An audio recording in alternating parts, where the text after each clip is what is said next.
Hello and welcome to the Computer Game Show. My name's David Turner and I'm here with Sean Bell. Oh, hello.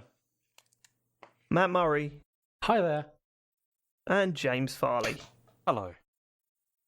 We're going to start this month. Fucking hell. We're going to start this podcast by announcing the Patreon producers this month. They are Aaron Patrick, Simon Nelson, Tom S, Jack Oven, Moomin Biscuit, Richard Sawyer, Dave Ernsberger, Steve Garrett, and Colin Brown. Look at that. We're getting more. This football team is coming together. I can't wait. Now. This is genuinely exciting. I know. 2 more. And then, well, really, we could be the subs. Do we play in the full net? We're not full Nelson we don't members, play are with we? the managers. Are we all the managers? Managers? Yeah, there's 4 managers.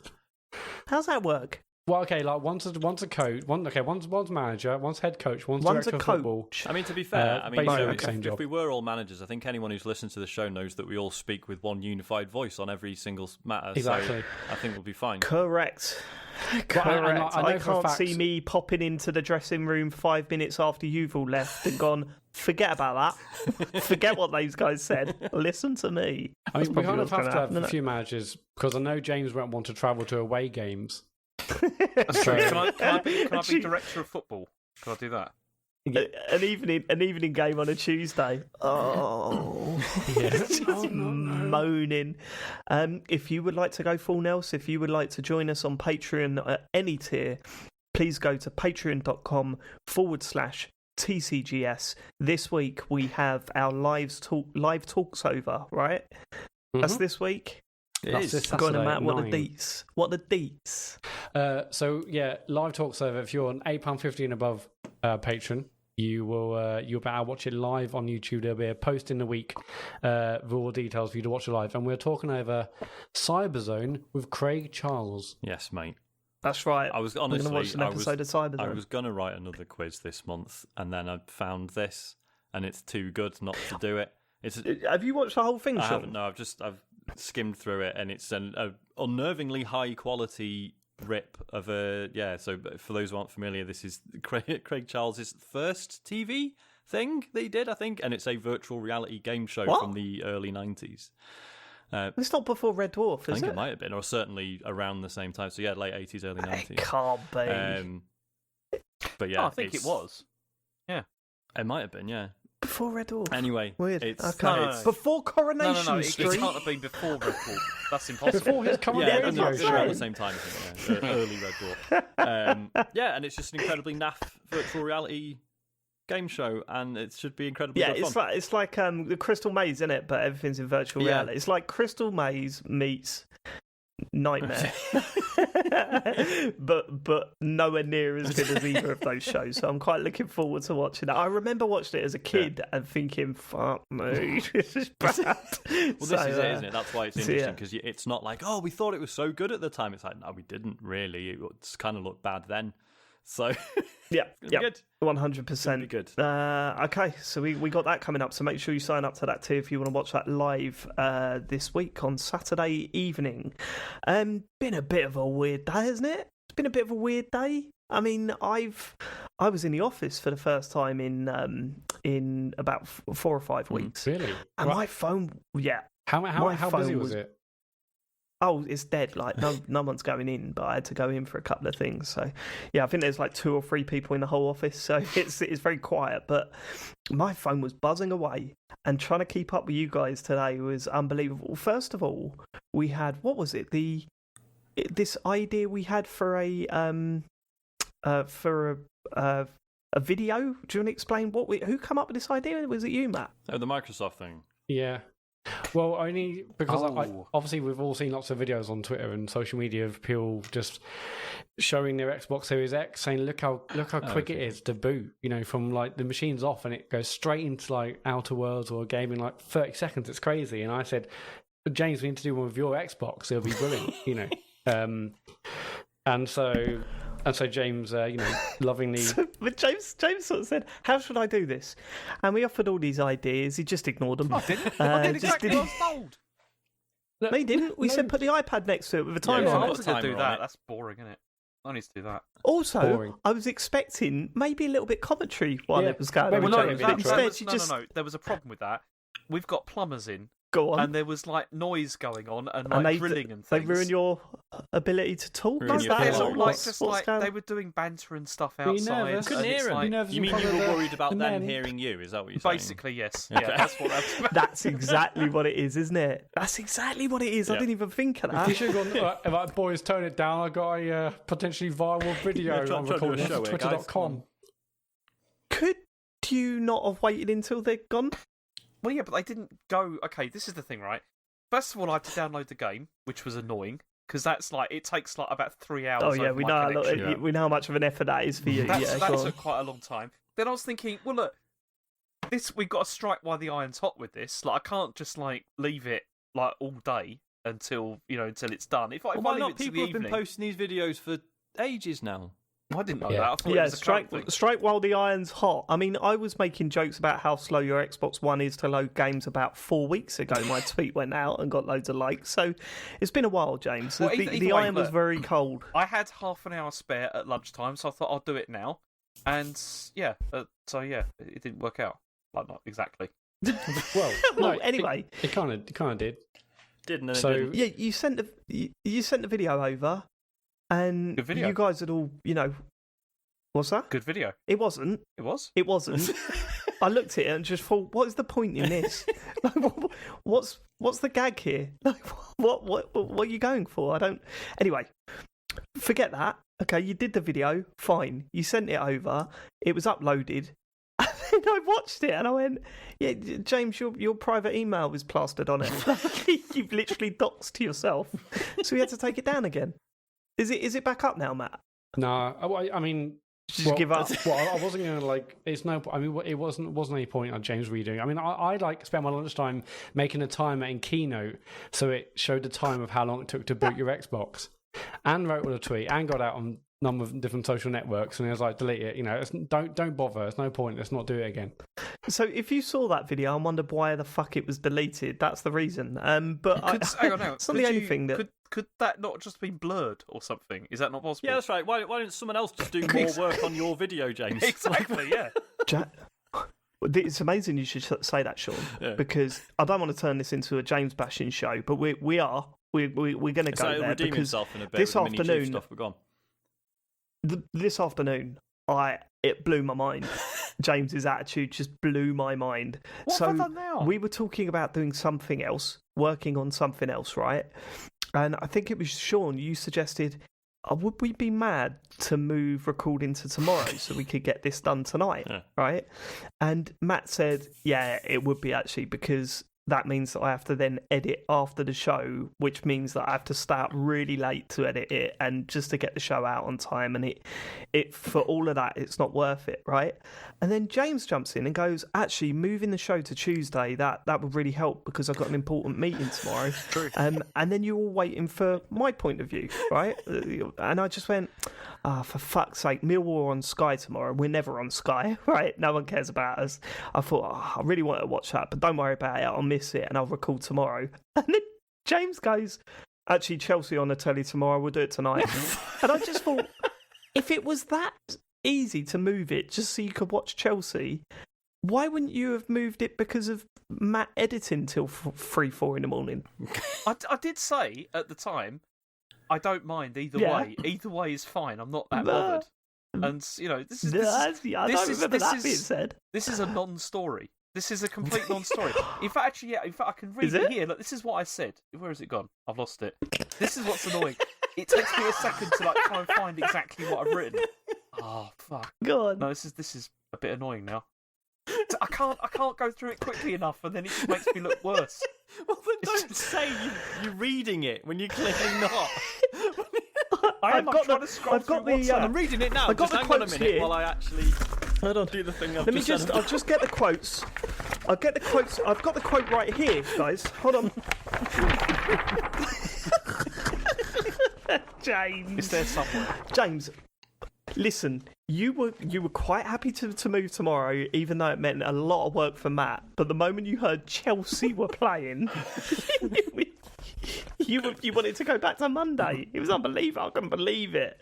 Oh, Matt, I thought you'd be way more upset about that, mate, to be honest with you. You're being pretty cool. No, I'm used to it now. Well, getting mugged off by James. Yeah, basically. All right. Well, it doesn't sound like those redeeming quotes are coming. So should we get to the feedback this week, Matt? Let's. Last week we got a question about any random gaming habits we had, and I'll reread a question now. SNW, listener has been emailing us for years, probably since JoyPod, certainly since, on this show.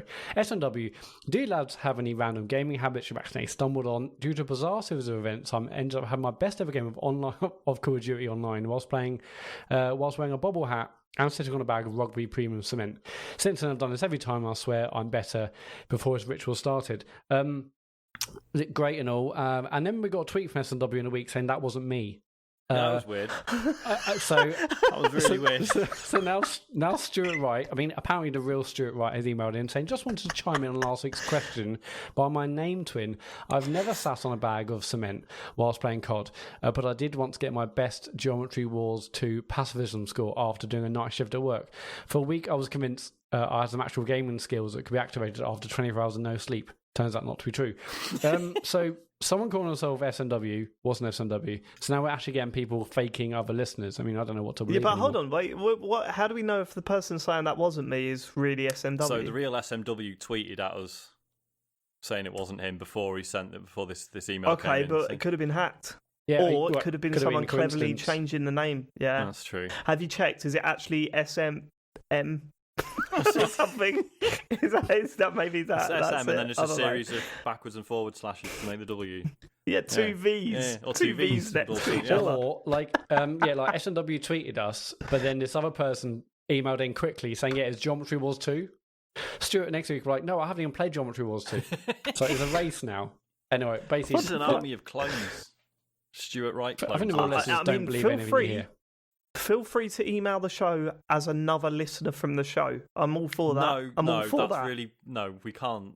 Why? Because that'll just get Why? really mental and weird, and just everyone will start No, doing if it it for a gets laugh. nasty, we wouldn't do it. If they're nasty, we won't read them come out. on, But it's- if they're just come on, Dave. if they're It just doesn't like have a to get bog nasty. standard It's question, instantly inevitably people will gonna get- misjudge it. And Yeah, but exactly, it's inevitably going to get nasty. It's, okay, right, don't do that then, because the fun police are here. sorry, I'm just going to edit all this out. Go on. Oh fuck! Oh, come on. Can we move recording to tomorrow, please? can't do that, no, Chelsea. because Chelsea under 18s are playing. Yeah. And desperate yeah, watch good them. point. Good point. Good point. My Yeah. favourite football Important. team are also playing tomorrow night. Tranmere. Who they got? I don't know. The No, enemies. just pick a team. The enemy. Another Pick a team. Go on, next. Who Who are do they you mean playing, pick a Sean? team? Just pick a team. Who are they playing? Manchester United. I fucking knew you were Yeah. choose Man United. I bloody knew that. I had it in my head. Based on recent events, I wouldn't be surprised if Tranmere come away with a couple of points. Right? Right, Okay. They can't come away from a couple of points. That I've embarrassed myself Couple of there, haven't I? points. It's Have you impossible. watched Football It's impossible for them to come out with. No, a famous again, I've been 2-point exposed. win there from No, Tranmere. I've been exposed. I've never seen a game of football in my life. It was all a lie, and now I've 2 been points. exposed. I've never played FIFA. 2 points. Um, But obviously, we had a lot of correspondence in the week about Mini Chief. It brought a lot of people joy. From people saying they had to stop running because they were out of breath. Other people saying they had to turn the radio off or turn the thing off in the car because they were going to flip the car Yeah, I into heard someone had to pull over into a ravine. That as well. So a lot of people get James. through a lot of tough stuff this week. But I'll read Alex M29 UK's tweet. Oh man, the Mini Chief bit was already killing me. Then James did the voice.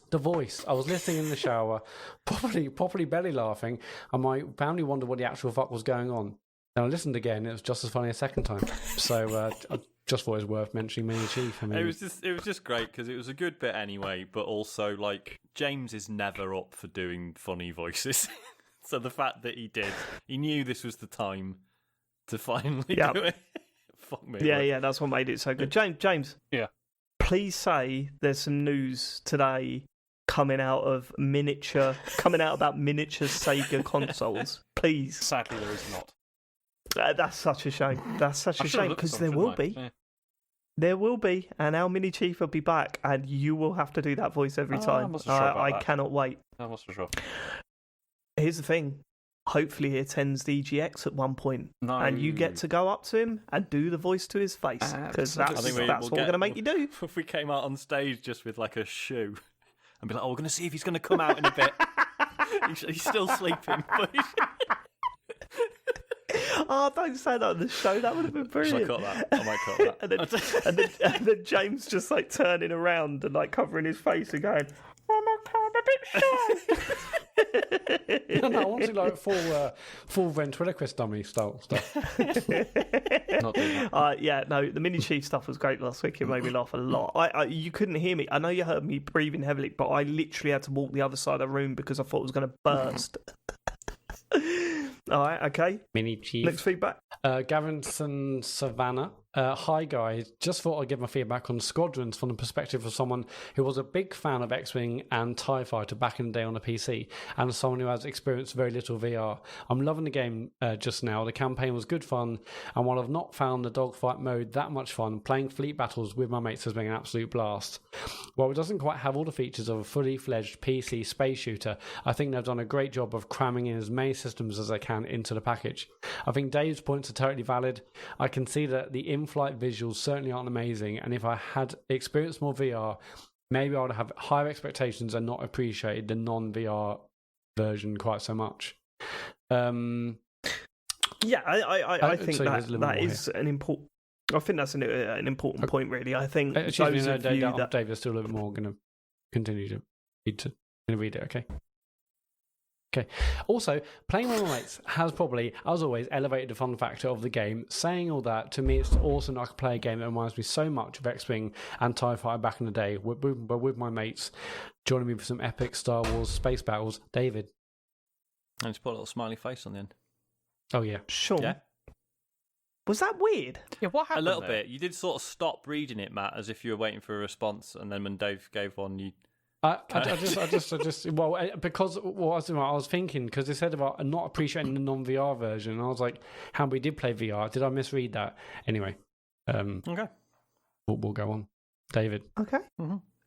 Well, I don't know. Should I go on, Matt? What is this? Are you the host now? Are you producing what goes on? And how's this working now? Are you stepping up to host? I'm definitely, yes. I'm obviously always there, but I was producing that part of the email that I was reading. Yes. No, that's not how it works. That's not how it works. Let's. Well, I think it let's- does. let's I think know I our can. roles. I think I do. I think No. when I'm reading something, that's kind of me in charge of that bit. Would you not say? No, it's not. No, I mean you might like to think it is. It's not. I'm the host, right? If I want to cut in and break it up a little bit with a bit of chit chat or respond to a single point, you shut up. Let me do my bit, and then you could go back to reading your little emails. All right. Do you know, I think everyone needs to just read the room. Yeah, that's what needs to happen. Yeah. I think that's right, James. I think that's fucking right. I just wish you would do it more in the WhatsApp group, mate. That's all I'm saying. That's all I'm saying. No, what I was going to say was obviously, yeah. I mean, we made that point as well, is that if you had played that, like, if you haven't played much VR, I don't think you would have noticed how much VR stuff is in, like, the normal game while you're playing it on a telly. Do you know what I mean? It's like you don't really, spot that. But yeah, because we've all played quite a bit of VR, it is kind of like, oh, that looked great in VR. That looked great in VR. That's clearly made for VR. So yeah, if you wouldn't pick up on that unless you played a lot of VR. So yeah, I see what you're saying. And if you're enjoying it, then all good, isn't it? I probably need to go back to that game. Yeah, I really do. I've still not spent a huge amount Have of time you really on it. not played it since? No. I'm surprised because the three of you playing that in PSVR seems perfect. Yeah, we need to. And it just wasn't because really- we've been doing plan like for the that Star night. Trek stuff. That's like us having to, that's us organising, actually playing a game together of an evening. And yeah, we don't have that many other evenings free outside of that. So yeah, we should just do that and not stream it or anything. Just have a chat that's not for public consumption. Be nice, wouldn't it? That would Yeah. be nice. James isn't convinced. TCGS. James is just like, nah, I'm good. No, I was going to suggest it for this Friday, but then I think that the other option we've got is probably a better one to stream anyway. Oh yeah. I mean, no reason we couldn't do both. That'd be a pain. We in the could, arse. you know. Matt, you started reading the email then. Why aren't you having a go at them? Because I just what? That's right, we should because I probably was move waiting on for you anyway. to Sorry, go direct on. me because you're the host, David. Go on. Oh, can I read it now? Yeah. Yeah, you may. TCGS Corrections has emailed in. In last week's show, Matt mentioned that the film Toy Story was a U certificate during a discussion about the upcoming game Bug Snacks. Unfortunately, Matt is incorrect, as in 1995, the BBFC rated Toy Story a PG for mild violence, scary scenes, and dangerous behaviour. Dangerous behaviour. Wow. Got to shield the kids from Yeah. that. Is it one of those PGU ones? Because there's PG and PG. There's two different types of PG. Well, isn't it? There's a 12, PG-12. 12A. Ah, PG-12. 12A. Yeah, that's right. Yeah, Which is basically yeah, it's a just 12 advisory, unless your parents think you're tough enough, in which case don't worry about it. No, that 12, Imagine being that kid at school. that 12A was just there to get more people into the cinema, wasn't it? Yeah. So they could just do. What was your situation with certificates on films when you were growing up? Were your parents like just watch what you want? Yeah, they didn't really care. They weren't that relaxed about it, but yeah, certainly PGs and to an extent 12s were fine, I think. But obviously anything Matt? above that. My mum was really into horror movies, and so I would watch horror stuff with her. I grew up watching. I mean, that's Charles. probably why I'm so scared now. Yeah, I remember watching the Friday the 13th TV series and stuff with her. Okay. Probably a bad mistake, being young. Yeah, no, I've always felt sorry for that kid at school, and it was not. I wasn't one of the ones that would go, you're not allowed to watch them. But I just felt bad for him because I was like, we're all watching 18 rated films and stuff. And sometimes you'd watch like a 15, but because they used to show videos at school, right, on like last day of term or whatever. And sometimes there'd be 15s and you'd only be 14. So they would send a letter home to the parents saying, are you okay with this? And there'd always be one kid where the parent would say no. And you'd have to see them get just put into an empty classroom while all of us watched, I don't know, a 15 rated film. I can't think of one else. But You watch Body of Speed evidence. or something like that. Speed. Yeah, while we all watch Scream. I don't know. It's funny, isn't it? When you grow up a little bit, you're a little bit more aware of that stuff, and you're like, no, kids shouldn't be playing this game. But when we were younger, we would just. I mean, I was playing Grand Theft Auto 3. I was playing Grand Theft Auto 1 when it first came out, and that was. We were what, 10, 11? Oh no, I don't know what year that was. Yeah, something like that. First year of high school. I remember. It's 15. Yeah, I remember. James was of age. James is on the 15th job. I told you my Grand Theft Auto 1 story, right? When I was at I school. don't think so, no. That we downloaded it to one of the school computers. we downloaded the demo. Yeah. Then I found a hack to unlock because the demo was the full game. It just had a timer on it. Yeah. So I downloaded a hack to remove the timer. So we had a full copy of Grand Theft Auto on our school computer. And when the IT teacher come in, he was like, we were like, oh my God, he's just seen us playing Grand Theft Auto. He came straight up to us and said, what are you doing? And we said, well, sorry, we're playing Grand Theft Auto. How have you got this on there? Well, we downloaded the demo. And I went, well, how big's the demo? I said, well, it's the full game, but we downloaded a crack to get rid of the timer. Really? How? And he sat down next to us and we just showed him and he was like, that's really, no, well done. So that was my Grand Theft Auto school story. And then everybody cheered. They did, yeah. It definitely happened. It definitely happened. And he said, you guys are now headmaster. You've got the keys to the school. Here is your own computer to take home with you. Yeah, you genius. He said, here are all the answers for your GCSEs. And who did our IT teacher turn out to be? Yep. Bill Gates. Yeah. So exactly. There we go. Mr. William Gates. Funny, right. innit? Okay. Funny Next old bit of world. Small feedback. world. Jack Miller. Very small world. Whenever anyone calls James' dedication to the news into question, he should point him in the direction of the mini chief section of the show. I mean, do you think for years of Good enough. It's a different skill, isn't it? it is It's a different skill. That just putting on a silly voice.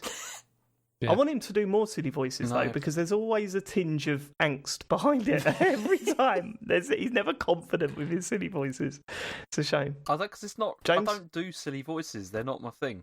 You know. Well, you don't do them at home. There's evidence to the contrary, James. I know. I don't. Yeah, I mean, when you're talking in one 24/7, slipping into another one's not that easy, is it? It's low blow, Dave. Low blow. Sorry, James. Sorry, mate. It's a low blow, Dave. You don't do silly voices at home, James? Not really, no. Not even with the kids. into- What do? You do voices when you read bedtime stories, though, right? Yeah, when they were like 3, it's like I don't do bedtime stories now. For like Rachel's 10, she just tells me to go away. And You know, Ash it's is like, you know- When what, does Ash that? is like, what, hold on, 5 or when does that 6? stop? And he's just like, Dad, that's a bit base, isn't it? It's a bit Peter Kay. Fucking hell. You still read bedtime stories to Asher, right? He's not really into that now. He wants to read. How old is he? He's 7. Oh, is that so? When LD7 is that going to end then? Because I'm going to be gutted Probably when when that I ends. don't Yeah, think I'm it's the gonna be same. well gutted when it I finishes. don't think it's the same for everyone, but like Rachel stops. Well, you don't. Obviously. Every child's got a little clock in their head. 7. Fuck off, No Dad. more you now. twat. I mean, Asher just wants to sit there and read his Beano. He's really happy with that. It's It's from the 80s. I remember that. I used to love that shit. Then you had the Dandy kids. Fuck off. Dandy was rubbish. it was What are you the doing? the dandy was never good. Like No. I It can was say never that. good. Oh, God, we've upset 50% of our listeners. Right, 6 Squid Games. Re the Throne. I've got good news and bad news regarding the Matt Murray Appreciation Society. First, the good. The board decided to keep Mr. Murray as the head of our society. Everyone was touched by Matt's restraint when he refused to join in on laughter at the expense of Sega's mini-boss. Plus, I mean, that is funny now. Plus, they reminded me that we can literally not afford to have Sean at the helm. Having a Justin Timberlake lookalike would only attract bigger crowds. We don't have the budget for enough tins of Quality Street. Which brings me to the bad, our new budget cut. After Matt's tepid response to the mini Dreamcast, our potential sponsorship deal fell through. The society was in talks to promote the fun-sized console, with Matt driving a cab to Leeds old post office for a day while blasting All I Want by The Offspring, but that's all over. Anyways, we're back, and while HQ was downgraded for some refurbished Samba de Amigo maracas and a stale bag of Haribo Star Mix, we trust our leader will remain strong in his love of all things Sega. I mean, I've got 2 questions. I got 2 questions. go on. The first being, how long is this soap opera going to go on? And the second one being, do you think anyone's following it? Like, do you think anyone's actually going, oh, I can't wait to hear what happens next week? I mean, they bloody should. I I mean, just point well, to regarding driving me the cab. driving around Leeds to listen to Yeah. All I Want by Offspring, that's probably going to brilliant. happen anyway, so you might as well just do it, you know. You might as well get paid for what I'm doing. Anyway, Stuart Baker emailed in, "Hi guys, I watched a Star Trek VR VOD over the weekend and I really loved it. There were some proper Baylaf moments and I really loved how you all got into full role-play mode for it. The opening when introducing the new agency guy with a coffee order and Sean moaning about his triple rate was so great. Nervous Turners holding his hand up every time he wanted to ask something was really endearing too. The whole thing was full of great moments like the botched first attempt, Matt being on engineering, getting super jealous of Dave doing a good job on weapons, Dave feeling more confident to chat shit back to Matt, and Sean getting threatened with a reprimand and kicking off. The back and forth between everyone was hilarious. My favourite personal moment was he's marking you off, Captain. I know I miss Ensign Rao. And right at the end, Captain Farley laying it down with Murray, saying, Murray, if I were you, I'd shut up. One thing I did notice, though, is that the captain doesn't seem to do a lot and then blames everyone for the failure. And also, what was even the mission? You just seem to be running away a lot. Anyway, regardless of that, fantastic stream, guys, and I urge everyone to check out the VOD. To be fair to James, isn't that what the captain should be doing? Pretty much. Pretty yeah. much. Yeah. Just ordering everyone else Yeah, around. I've got that. Yeah, I've got no beef with that. But if you missed our Star Trek stream, then definitely go and watch you can watch the full stream or the highlights video on our YouTube channel. Just go check that out. Search TCGS on there, and yeah, watch that. It was a incredibly lot good of fun. fun. But also watch the previous ones as well, when it started with initially just James and Sean, and then a week later Matt joined because they're all good. They're all really funny. So yeah, worth a watch. And we're doing one again, hopefully Friday week, right? Yeah, so Yeah, not this can't week. do this week, but I'll be back we'll be back the week after for sure. Yeah, mate. Yeah. So make sure you join us on Twitch to watch that live. If not, I'm sure there'll be more highlights videos and stuff on YouTube shortly after. If there are any highlights, I mean, it might be it might be rubbish. It might be terrible. It might peak so soon. Well, this is too it. early. Sean has been saying we should all do the tutorials. We should all do the Watch some watch videos. videos and tips and all that sort of just stuff. Do the tutorials, And I'm thinking, not saying but like go mental. Just isn't the next stream just going to be like power to engines? Yep. Yeah, but Okay, fire. because we can I was saying to continue. Sean, I've got bantering, legitimate but concerns without. about this. Go on. I mean, I've got concerns about it, about Yeah. like how because Good. I mean, well, no, we should save this for when we're doing the stream because I've got Alright. like manpower. Well, don't just start decisions to now. make. You can't do that. No, because the trouble is, Hey guys, I've got something important to say. I won't say it. no, I've got concerns because I mean, basically we've got there's three. Okay, there's how many of us? There's four of us, right? There's, Yep. there's Yep. It's been Yeah. 4 years, James. Yeah, how no limit count there is. There's 4, 3, 4. No, there's 4, 5, is that 5, 4, one? 4. how many of us is there? Me, one. I'm 1. Wait, how many fingers are on my right hand? David. Okay, Okay, he's but the basically, host. I've got two competent Two. people under my command. on that Thank ship, you, James. Cheers, man. and I'm Thank not you. Thank you. sure where to put the other person, and it's because it's a James, problem. James, be careful what you're saying here, mate, I didn't name any names. because Sean can hear you, and we don't want to upset him too early in the pod. I do think Sean talks a good game, but we don't know what's going on in his little screen, do we? Absolutely Do you know what I mean? everything, He's mate. like, I'm taking care of business. yeah, I've got his. Yeah, we'll see. But no, We'll I see. think if we train up and we go into so the next one, if we know what we're doing, we can still do the funny jokes, but just on more than one mission and not just repeat the same We can one still for an do hour. the funny jokes. We can still do the Keep funny up the jokes. funny jokes. Yeah. Yep. No, Keep up the funny no, jokes. good point. Not 'Cause- funny jokes, not so much. Funny jokes, brilliant. Carry on, Matt. Yeah, because I've only played that game on stream, so I should probably learn what it all does off stream. Yeah, you probably should, Matt. I'd say that's a good idea. All right, James, that's not. Harsh. Cool. Now, to get personal, that is it for feedback. If you want to leave us feedback, you can go to tcgs.co/deartcgs. Okay, cool. James, give me some news. It's been a bumper week, hasn't it? It's like lots of. Is it? Well, I guess it kind of has. There's been quite a few things have happened. I mean, I've tried to be I mean, balanced. you tell me. You're the newsman. Well, I've Crumbled tried to be instantly balanced then, with didn't he? Lots of. Say again? Yeah, he did. he questioned himself. Slight It's bit been of a bumper scrutiny, week, well. has it? Oh, it might not be. Hold on, I've got the quote here. I mean, it depends on your perspective, doesn't it? Because a lot of this. I'm reading it right now. Hang on. Yeah, could you imagine that? It's been a bumper week, has it? Oh no, it hasn't. It hasn't. No, these just are headlines, and the headlines just are 404s. The site was hacked. It's all free Bitcoin. There's no other news stories. Go on, James. Go on, give us some news right into our ears. All right, so this week we had our first look at the PlayStation 5's user interface. Yeah. We Come did. to daddy. Here we go. I fucking love a UI. This is up there with genuinely the most exciting things about a console launch. The new UI. Your Love it. reaction was very strange to me. I watched it and I thought, there's some really nice new things here, but it looks very, very similar to the last one. And your reaction was, "This is amazing!" And I just thought, I don't think I use "Is those it?" words. I said it looks excellent. Yeah, really good. No, you didn't. You said it looks utterly incredible, didn't you? I'm sure those were your words. No words. And you were blown away it looks by it. excellent. Really good. It looks really nice. Anyway, James, got anything to say about it? I mean, do you want to here's some of the details.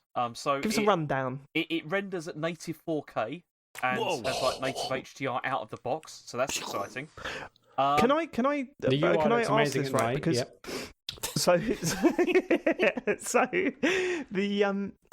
the Xbox Series X and the fridge and the speaker don't do that. They run at 1080p. Their UI. Is And that true? The argument, No, yes. Okay. And the argument from Microsoft's side is that actually saves on a lot of. That saves on a lot of, not a lot, but that saves on some power. Mhm. Certainly, some data being stored on the device, and that's why they're doing it like that. So you do kind of think, I don't know what I'd prefer. Part of me is thinking, why just make your UI 4K as well? I just want it to look nice when I boot it up. You know what I mean? There is that part of me thinking that, but also I'm thinking, but they're doing a lot of really cool stuff as well. So I don't know. It's a weird one, but I'd certainly want the box to boot up in 4K. I think. Which is a bit pathetic. It's like if you boot up, like you boot up for the first time, like there should be a little notice at the bottom saying it will look better when you load a game up. Just give us a minute. I know it doesn't look very good. Unless you're loading up Halo Infinite. That's the thing. It's not going to look like like when you install Windows for the first time and it does it in 640 by 480 before you put the. Yeah. Do you remember the old days where you had to put in a CD and find it, or a floppy disk, and try and find the driver for the video card to try and get colour on it? Fucking miserable. Do you remember the first time you didn't have to do that? Holy shit! Yeah, What I know. It changed everything, Sean. Okay, cool. So 4K menus. Okay, and so games and media apps are going to have their own portion in the UI, so it's not just all mashed together as it is on the PlayStation 4. So I guess that's good. And apparently there's going to be a caching system to reduce network lag, because that's always been one of the big problems with the PS4, where it's if you open anything that's related to the internet, it's kind of annoying because it's really laggy, and it takes ages, and so that is apparently going to fix that. And also because the PlayStation Store is now apparently integrated into the system, so there's no delay. But that I don't get either, because I just thought, isn't it? So how does it work on the PlayStation 4? Is it just like an app or something that it's running? It's HTML based, essentially, right? It essentially opens a browser, doesn't it?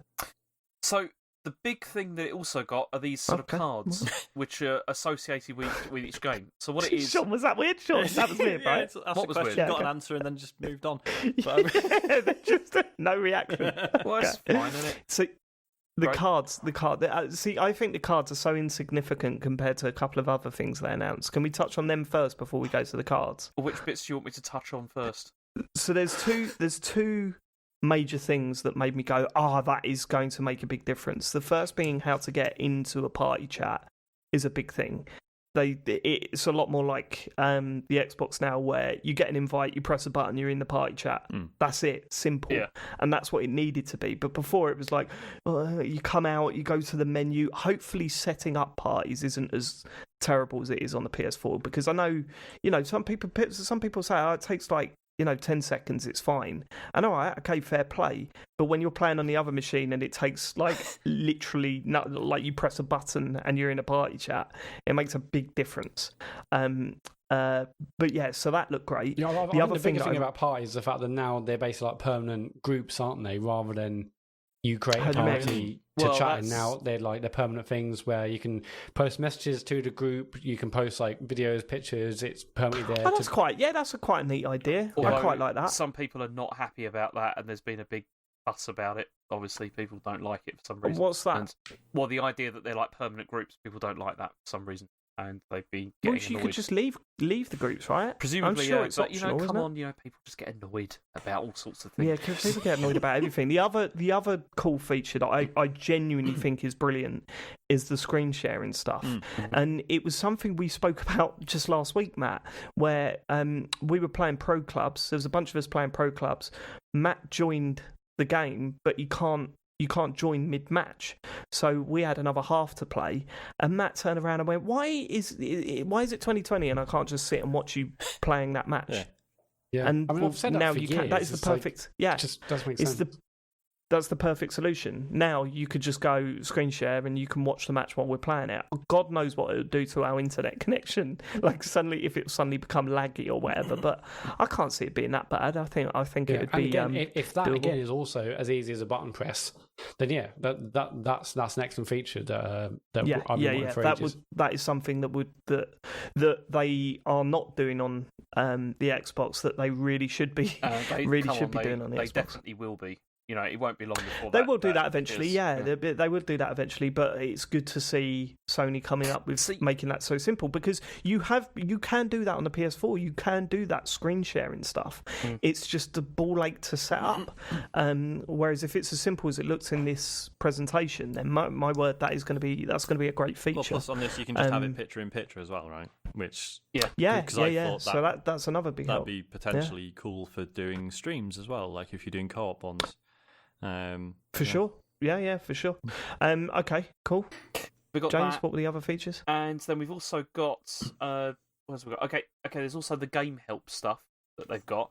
So like if you like bring up like the menu while you're playing, you can then sort of get tips and stuff for how to get past whatever it is you're doing. Although you see, this is also this feeds into the card system as well, whereby there's like activities and stuff that you can do. So if a developer decides, okay, we want to do like a challenge on this or whatever, then it can be on one of the cards. You just click it and then it directly goes to that part of the game, and then you can do it. And it also gives you an idea of like how long it will take to finish things as well. Which, I mean, that's the thing I thought was quite good. Like that sort of like how long is left possibly of this game. That's pretty good. The game help, I'm not so bothered about that. I mean, I don't, because a lot of these features, like when Digital Foundry were talking about this, they were like saying there's a lot of really good ideas here, like a lot of really good sort of features and stuff, but it all depends on whether developers bother to use them or not, and whether they, whether it's something they feel that it's worth putting the effort into, to sort of create. Yeah, because did it look like it was linking to YouTube or its own video? It looked like It's like its system. own built-in video. Yeah. Okay. Yeah, so devs would have to make individual videos to help. Yeah, it's going to be rare it's that going to be one of those things third where parties it'll be do like that, right? there'll be like first-party games will do that, and for a bit, and then they probably won't do it anymore.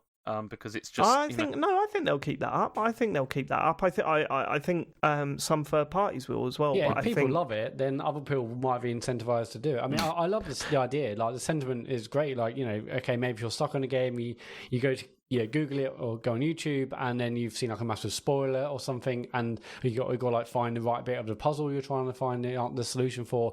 I think this is great. The fact that it will have like a little 5-10 second hint or picture. The only thing that works against that, though, Matt, is that currently people are doing that for free and putting those videos up for free on YouTube. Yeah. So there's and then when you go, all right, how much hours of work is this going to be to implement in our game? When people are doing it for free on YouTube, Also, is it worth putting the effort in? I think that's the question that's going to be patched asked. or changed as well. They've then got to update the videos and I mean, also, it makes me a little bit nostalgic for Miiverse. Not that I don't think. Did anyone ever really use Miiverse as a hint system or to get help? No. Probably not, but it was good fucking fun. No, just to draw little pictures of Yoshi penises and boost them up. Banned. And that's what that was there for. Banned. Get banned. Well, they never did those, Sean. Yeah, they did. God, They the were- amount they of were- times they were Harry was properly playing on top of it. That's why it was like the only nice internet community that's ever existed, because they moderated the fuck out I of it. disagree. Harry used to play on the Wii U, and the amount of penises that popped up while he was playing really? New Super Mario Bros. U was shocking. Yeah, Fair enough. it was shocking. Fair enough. Maybe they did it for like launch week or something, and then just moved on to the next game. But you saw a lot of Yoshi penises. Sorry, James, what were you saying? I mean, it's all the cards. They look good, I think. okay. Yeah, look alright. And I what mean, does James they look think? alright. Yeah, I don't know what happened there. Also, the thing with the hints and everything is it's behind PlayStation Plus as well. Like you only get those if you've got PlayStation Plus. So I guess that they're trying to add this as being like this is another value add for like why you should use the system. But then you'd be thinking if they're doing that, then it's going to be within their interest to try and push, most games to have it, isn't it? Otherwise, what's the point? You got a PS5. You're getting a PS5 in the next 2 years. You've got PS Plus, right? I don't know, not necessarily. I mean, I got PS4. There'll be a few cases where they don't, but yeah, I know. But we're really late into the generation now, aren't we? You get it in the next 2 years. I reckon you've got PS Plus. Like the vast majority of people. Not everyone, because that's not how it works. But I do think the vast majority of people have PS Plus. Why do you think they've linked it to that? Well, I think it's what James says. It's a value add. It's like if you've got PS Plus, you also get these extra features. It's but the extra features are just taking existing features and putting them in a more convenient place, right? Well, yeah, people pay for Companies convenience. do that a lot. That's what people pay for. Okay, all right. But I think the cards are nice. I like the fact that they sort of pop up rather than. I mean, the biggest thing for me is that rather than having to go back to the main sort of home page or home menu to like do anything, they've brought a lot of these things you do often, like look at trophies, create a party, this like see or activities or things relating to the game. They've brought that into a sub menu. You press just the PlayStation button for rather than having to go all the way back home and go to a different menu. So I like the cards. But here's what's confusing me though, Matt, is that if you look at the same action on Xbox, you press it and the guide comes up, right? And on the guide you've got your settings, your friends, your chats, your online status, stuff like that. Yeah. But when you press that button on this, is it just the cards, and then you've got to go home to go to your friends list, or is your friends list got that in it as well? That's there as well. Yeah, that's right, because the cards are customizable, right? Yeah, but there's also below there's like a toolbar which has got all those other things as well. Yeah. All right. Okay. Cool. Yeah. But the cards are customizable, right? Yes. So the cards themselves don't necessarily refer to the game. I'm assuming you can put different types of cards that refer to, other things that you'll regularly like to want to access during gameplay, right? I think so, yeah, because that was the other thing that came out of this. Because there's that whole thing about like quick resume and how on Xbox obviously you can resume. How many? Is it 5 games? You 5 can have, or 6, depending on size. Yeah, whatever. And so people were trying to figure out, because Sony have still not said whether this is the case with the PlayStation 5 or not. Like, we don't know. There's no way it'd be the case. I mean, the thing is you're probably right. It's probably true that it isn't like that. But then what they showed from this was they showed how, you bring that up and then you could like transfer to another game, and it took like 8 seconds or whatever to cold boot from that into that game. I know, but that means nothing, because both the consoles do that. Yeah. You load you're cold booting for that game, and that's where they would have shown you quick resume if you could quick resume between different games. I think you're right, but then also I don't think we should discount the fact that it might do this and Sony just don't realise or don't care that this is actually something they need still think about. Their main rival have been crowing about this for the past 3 months. But they don't listen to whatever Microsoft are doing. Like, it's pretty obvious they don't. No, James, honestly, they would have showed it there. If they were showing you switching between games in this video, they would have shown it quick resuming. You know what I mean? They just would have shown it then. Now, that's not to say that it doesn't get added in later. Mm-hmm. Maybe they find a way of doing that later. I don't know if it's possible on that hardware. I'm not saying it is, but I'm saying it's not saying that the PS5 will never have that feature, but I don't think it'll have it at launch. Otherwise, they would have shown it in that video, I think. I don't think it's outside the realms of possibility that they may be saving it. I mean, I think you're right, Dave. There's an incredibly high chance that really sure they would have showed it in that second. But, they said there's another UI video coming. Maybe they'll save another big feature later on. Maybe. It would have been weird if they didn't announce it then, though, because, I just find that odd. I mean, I know, but then it also depends, like, maybe you care about that a lot, but maybe their market research says that actually people don't care about it, so they just didn't think it's something that's worth, like, focusing on compared with the other stuff. What, quick resume in various different games? Yeah. I think that's a big deal. I think that's a big deal for a lot of people. I think it's less of a big deal if you're changing to another game and it takes less than 8 seconds to start up. Like, No, because you're starting up from fresh, aren't you? You've then got to go through all of the intro stuff. I mean, look at what you were saying about the so Xbox and PlayStation do quick resume, right? Mm-hmm. And the PS4 and the Xbox One, they do quick resume, suspend play on one game, right? Look how much we were crying about the Switch doing it, because it does it way quicker. Yeah. Mm. It is a big deal. I think it is a big feature. Mm-hmm. I mean, it's not the be-all and end-all. You know what I mean? You're not going to buy the fridge because it does quick resume over 5 games and not buy the PS5 because it doesn't. It's not a deal-breaker, but I think it is a big feature.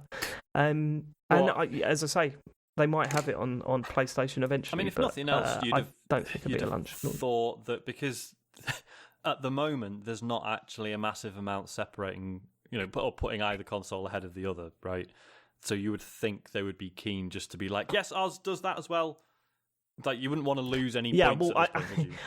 I think the thing is, Sean, is that's what's so interesting about these two consoles is that there is quite a lot that's separating these two consoles. There's a hell of a lot, but it's six to one, half dozen to the other. It's, you it's you not could look at that and go, box, look at the value it's you're getting on Xbox for your game, for your money. Yeah, you know what I it's mean? the infrastructure But stuff on the around other it, hand, you're going, where are the games that I can't play anywhere else? You know what I mean? Like, as we were saying in the week, the Series X and the Series S are launching without exclusive next-gen games. We'll come to that in a minute on the news. Yeah, it's just, that is mad to think that. It's mad. But yeah, the point is, I agree okay. with Dave that if this was a thing, they would be mentioning it up front, I would have thought. But yes.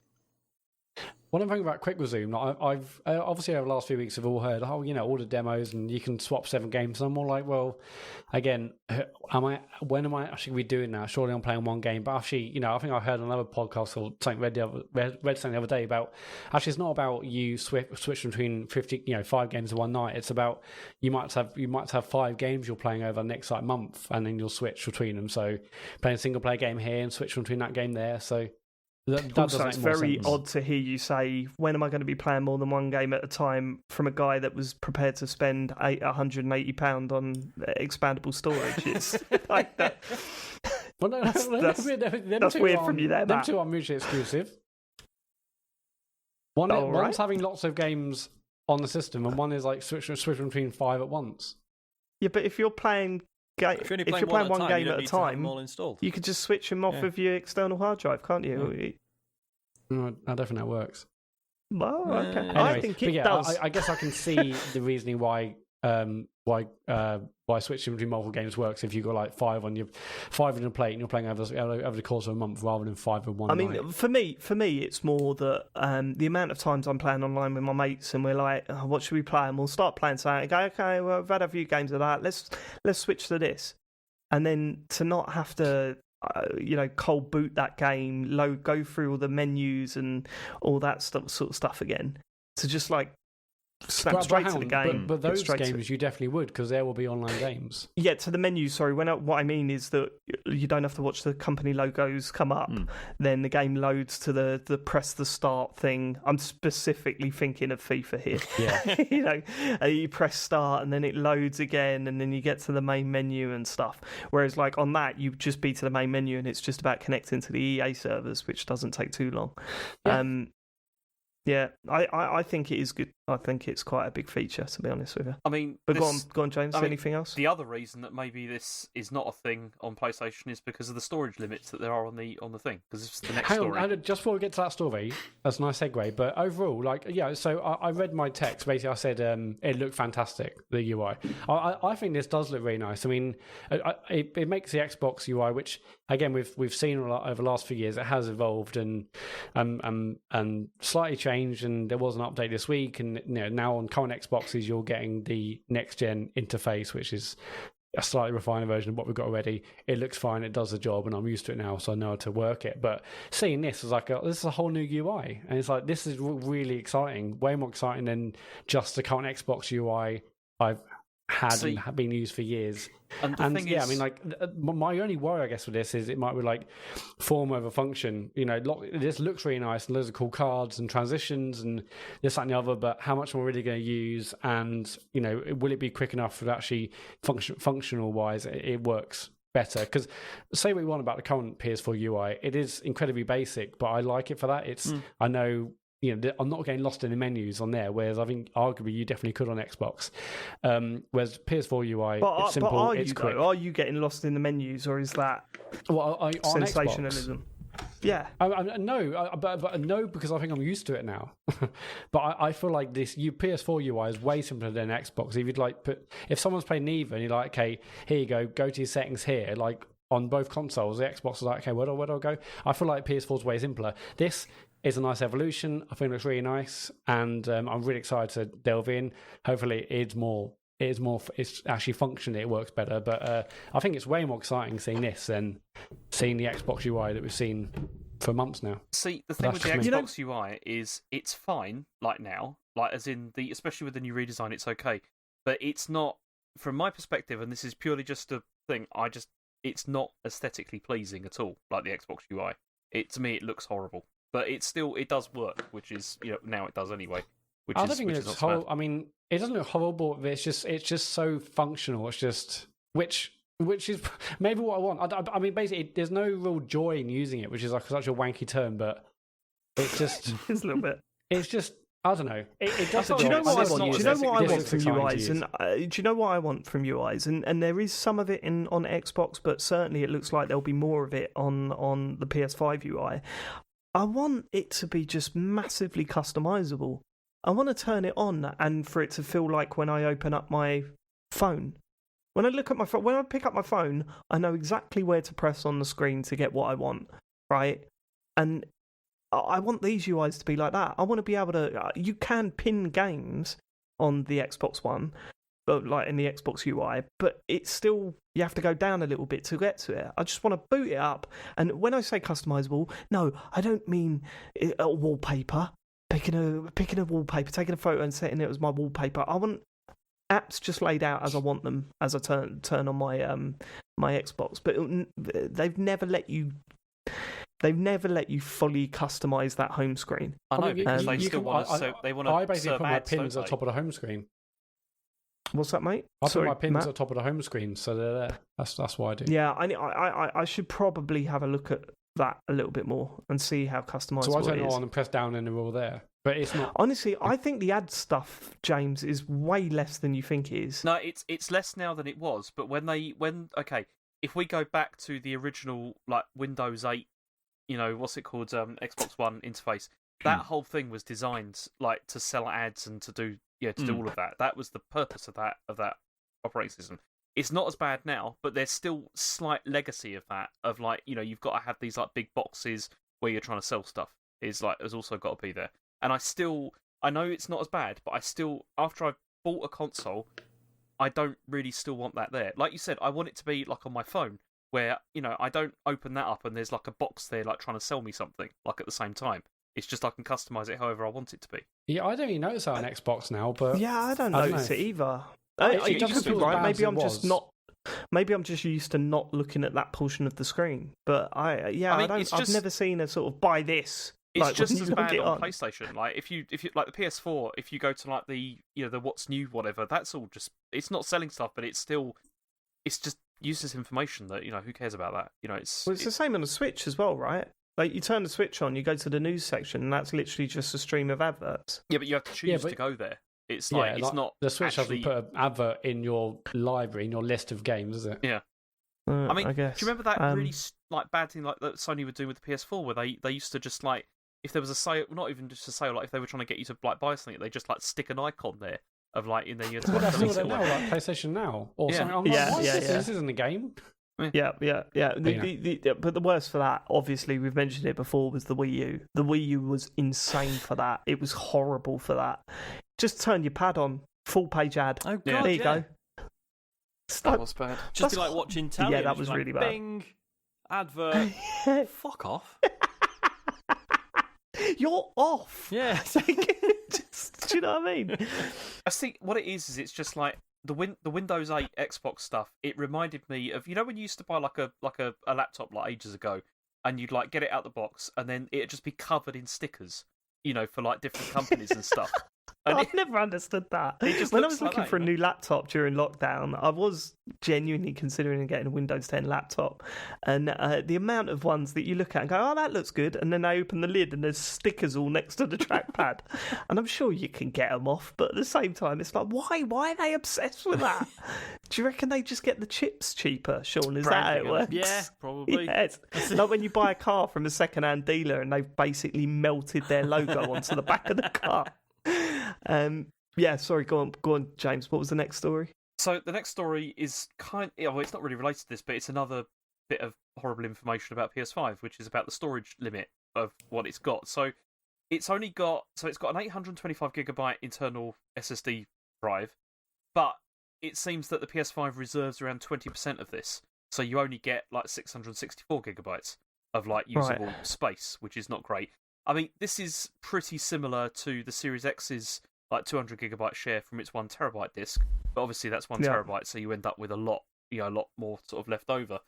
And I mean, they're saying that you can expand the internal storage, obviously, but then you have to use like Sony certified, like off the shelf SSDs or whatever. Have we got prices for that yet? Nope. I mean, there's there was one the prices other day. on It's those yet. 240 So they're going to be So the same. around, It's around the same, isn't it? yeah, be around the same, yeah. But Okay. also, there's no other words on how other storage options work. Like whether you can, like with Xbox, you can just plug in like an external drive and then copy things over.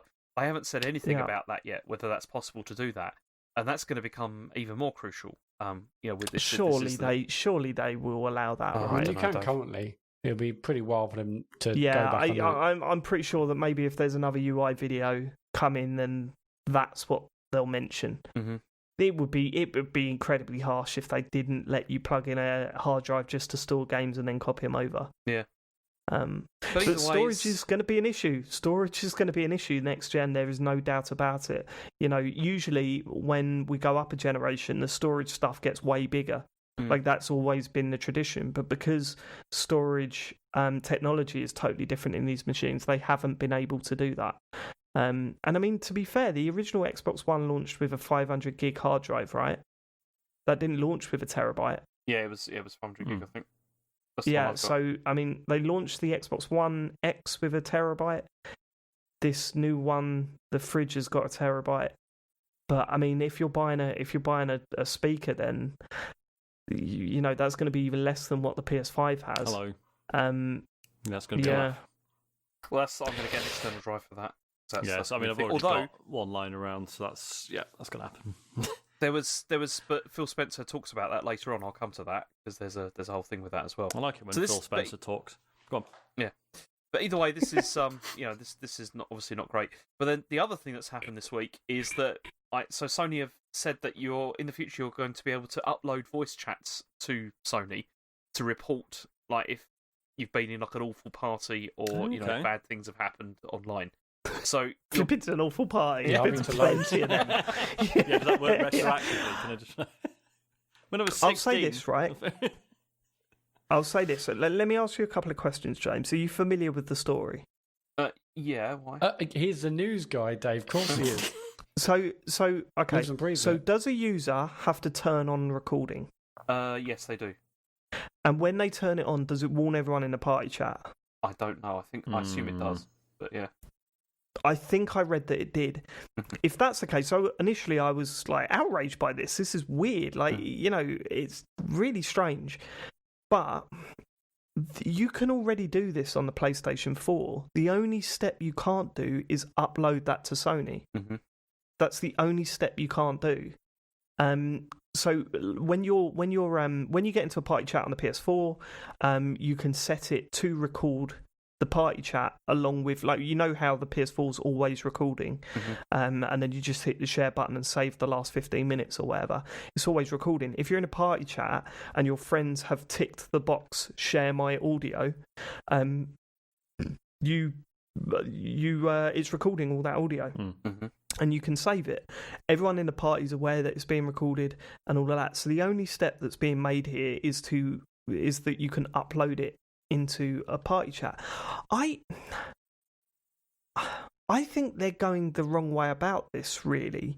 If they want to get people to report people for racist, abusive language, which we can all agree should be gone, then shouldn't it be the public chat spaces that should be able to be uploaded or reported? Well, yeah, you should be able to report any random arsehole you come across, shouldn't you? Yeah, because when you're playing Call of Duty in the public voice chat and someone's coming in and being like horrendous, you should be able to report that person. Well, I think you can currently. Like, it's certainly in Fortnite and stuff, you cannot. You can go over someone's username and click report issues or whatever. Yeah, you can, but but voice, though, right, for anyone's. There's no evidence to send them that they've been doing this because people just abuse that system. Each of the developers will have to implement their own system, sadly, for that. But this is a good start for sure. I mean, but because it's going through their servers, isn't it? Yeah. Their voice chat, I assume. Yeah, so they can control party chat. That's why they're implementing this. But you said about you've got to agree to it. Is that what you're saying? So on which end? Can I read the statement? Because then go for it. Yeah. So what happened with this is when this first came out, everyone was kind of, well, not everyone. Some people were getting worried because they were like, "Oh, does this mean that Sony are listening to all our conversations, etc., that kind of thing?" So anyway, the Global Consumer Experience Division head Catherine Jensen has clarified all this. She said, PlayStation gamers learned about this new function in an unexpected way following the recent PS4 8.0 system update. We clearly didn't communicate this feature or explain why we were introducing it, and we apologise for that. We believe that it's critical that gamers be able to quickly and accurately report abuse or harassment if they experience it while on the PlayStation Network. If a PS5 player needs to file a harassment report, they will be able to include up to 40-second long voice chat clip in their report, 20 seconds of the main conversation with the other player, plus an additional 10 seconds before and after the conversation selection. Only the most recent 5 minutes of a voice chat will be available for a player to use for this reporting function. These reports can be submitted directly through the PS5 console and will be sent to our consumer experience team for moderation, who will then listen to the recording and take action if needed. And it says, she explained that PlayStation 5's new voice chat security feature is non-optional, as players want all users to feel safe when playing with others online, not just those who choose to enable it. So yeah, there is no choice. It's there. It's like it'll always be there. Okay. Good. How do you feel about it? It doesn't bother me at all, honestly. It doesn't. Yeah, but do you think it's a good thing, or? I think they're gonna struggle to manage this, honestly, because if you think of how much stuff that's probably going to be sent to them, are they going to have teams that are going to be able to deal with that? The volume that it's probably going to be. Yeah, I mean, at the end of the day, we all know how abusive it can be online, voice chat, even in private party chats. There are situations where I'm sure kids get on with someone and then invite them into a party, and then it turns sour. They don't necessarily know the person; they're just trying to get some online buddies or whatever. So yeah, the only thing that worries me is that with anything like this, you worry that it's just going to be abused by people. You know what I mean? Yeah. Like someone's going to find a way to abuse the system to get people banned when maybe they shouldn't have been banned.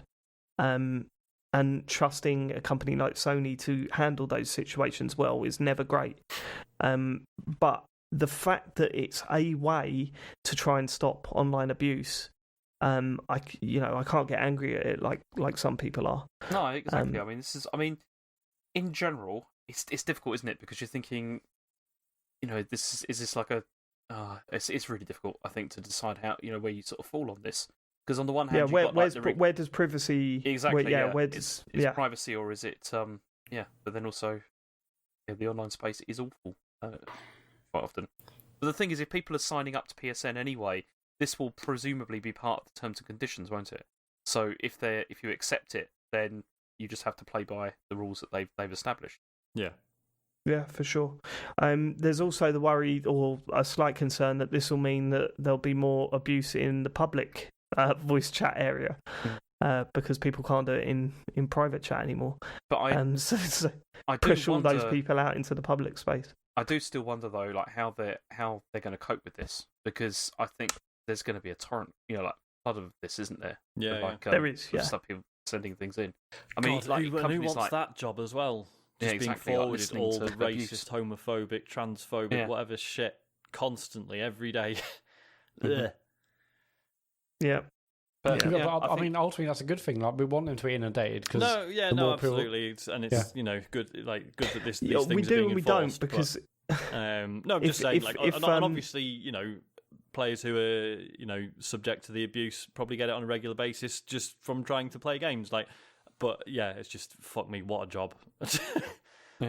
Yeah, and the only thing that worries me, if they do get inundated and they have to spend a lot of money to maintain this, are they going to? Do you know what I mean? Are they going to really drop it and go, actually, this is too much money. It's costing us too much money to manage, so, forget it. But, something does need to be done about this, so hopefully exactly. this 100%. is something that's be done. Yep, for sure. Okay, next we're on to Xbox, because Phil Spencer has been talking with Kotaku about some things, such as the Series X launch, Halo Infinite, and Bethesda. It's a massive long article that they did here, and most of it, honestly, is just repeating information we already kind of knew. But I picked out a few things that I thought were kind of interesting. So, look at James. He said, James. You picked it out, did you? Or what were all those things you picked out in the first couple of paragraphs? Is that no? I went through the entire thing and got annoyed because it was. I was like, okay, it must be near the end now. Just keep scrolling, It just kept going on. It was, and most of it, forget it. I'm not going to start. Forget it.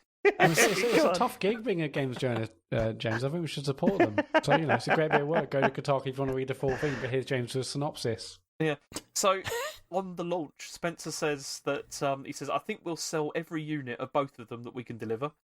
He says, I think demand is going to outstrip supply of pre-orders. For us and PlayStation, I think the manufacturing supply chain is going to dictate market share more than anything else. So I think, that's pretty interesting. Totally so agree. Getting his excuses in early. Yeah. That's what it sounds like to me. It's not down to us. It's down to the manufacturing. Don't look at the figures. There was a traffic jam, and loads of consoles were stuck. So, that's why Sony have sold 50 million more, because of a massive traffic jam. Good. Then he also said that he says, I think over the generation, our expectation would be that price really matters, and that you would see the Series S sell more. So it's like, he's kind of expecting that over time the Series S may be the way to go. But then he also said, why would it's the cheaper. last gen console sort of sell more than the X? That's what I don't understand. It's cheaper, isn't it, Matt? It's just the thing. It's it's not an equivalent though, is it? It's not cheaper, James. Is that what you're saying? It's a cheaper last gen console, but it's people will go for that. But he was talking about current gen, wasn't he? Or new gen, forthcoming gen. So I don't quite know why he would. Matt, we've already dealt with this, and it's not equivalent, and you can't keep holding on to it. It's done. And if you listen, I've not even decided what I'm doing for the video yet, and doing this is making that is worse. You haven't. What you haven't even decided what he's going to do for the video. I've got some ideas. That's surprising. I thought you would have been on top of that. I mean, you've only had fucking 6 months to sort it out. Have a little think about it. Just even the concept you haven't got. Is that what you're saying? You haven't even got the concept, let alone the script. I've got some ideas, and every time Matt does this, it's getting worse. James, were the ideas the ones that David suggested about a month or two ago? Almost definitely, Matt. Can't disclose that. We'll have to wait and see. Anyway, I've got some ideas written down here. Definitely. Okay, here's my ideas.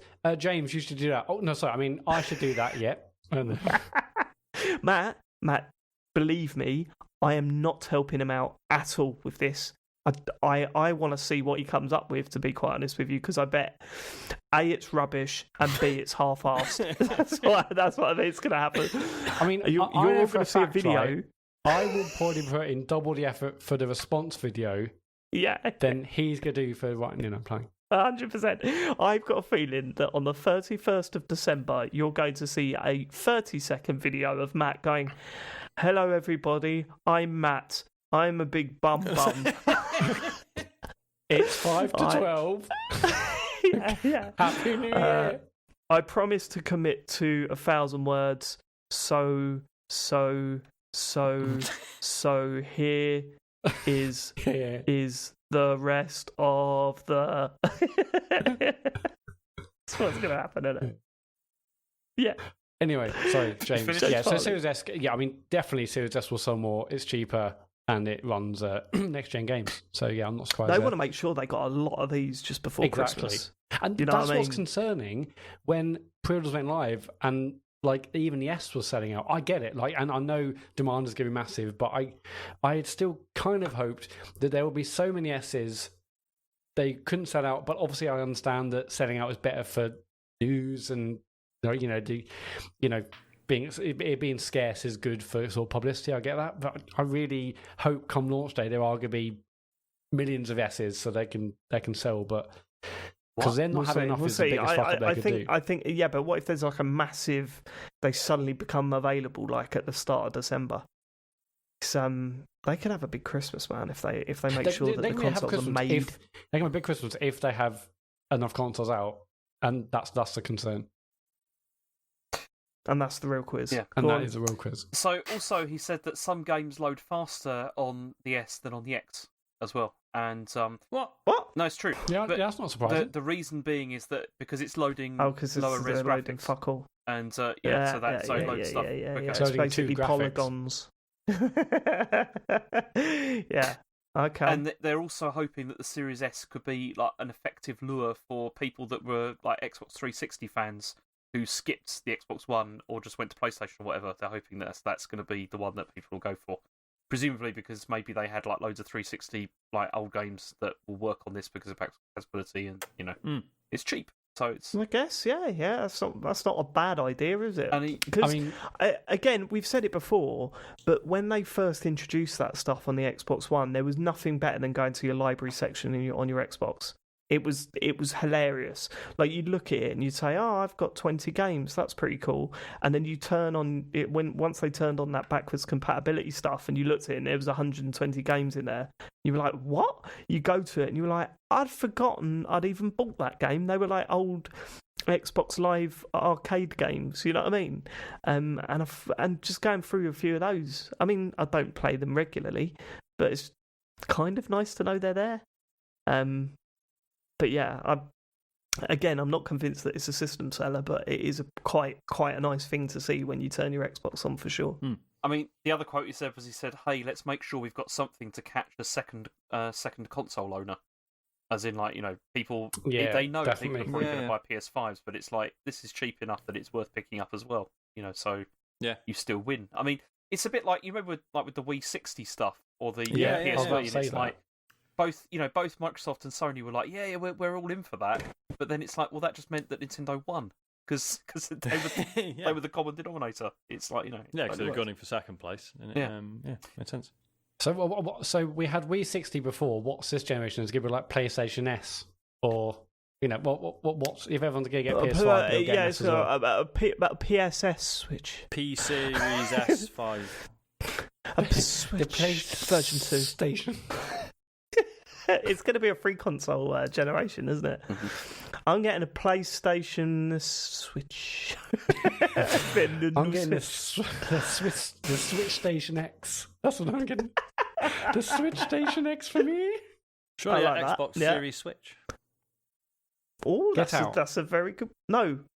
Wait, what? That wouldn't be it, would it? Honestly, It'd be the PlayStation Series Switch. Right, so if you use it, you started mentioning the Switch. Them all. Yeah, I got confused. The PlayStation Series Switch, because I said it'd be a free console generation, wouldn't it? If they're going, oh, never mind. Try and keep up, Sean. Don't grab it. No, unless you've got one ready. Before the recording, SwitchStation X. Before the recording started, I was telling Dave off because he went to get a coffee, and I'm now somewhat envious of his decision. Yeah, but we all know how you drink coffee, Sean. So yes. I'm not envious of you if you go and get a coffee. 90% you know what I mean? Milk. 90% milk and snorting it as quick as you can. James, this is how everyone should drink coffee. Go on. A quick shot. Okay. He also talked about the Bethesda deal as well. Do you want to hear about that? Oh, yeah. So he says, this deal was not done to take games away from another player base like that. Nowhere in the documentation that we put together was, how do we keep other players from playing these games? We want more people. It would be pretty weird if that was in the document. Yeah, that would be brilliant. If you're looking through it, okay, this is how much we can make. Also, how do we keep these games away from other? Yeah. Why does it say LOL here? That'd be $8 billion, please. Why have you got the covering face and mouth emoji there, Phil? Why have you put that in? And he says, we want more people to be able to play games, not fewer people to be able to play games. But I also say in the model, I'm just answering directly the question that you had. When I think about where people are going to be playing and the number of devices that we had, and we have xCloud and PC and Game Pass and our console base, I don't have to go ship those games on any other platform other than the platforms that we support in order to kind of make the deal work for us, whatever that means. Yeah. Wait, what? Yeah, I've always stood up for Phil Spencer, but right there, he sounds like, someone who's just setting up their own shop. Yeah. And is giving it the large. Do you know what I mean?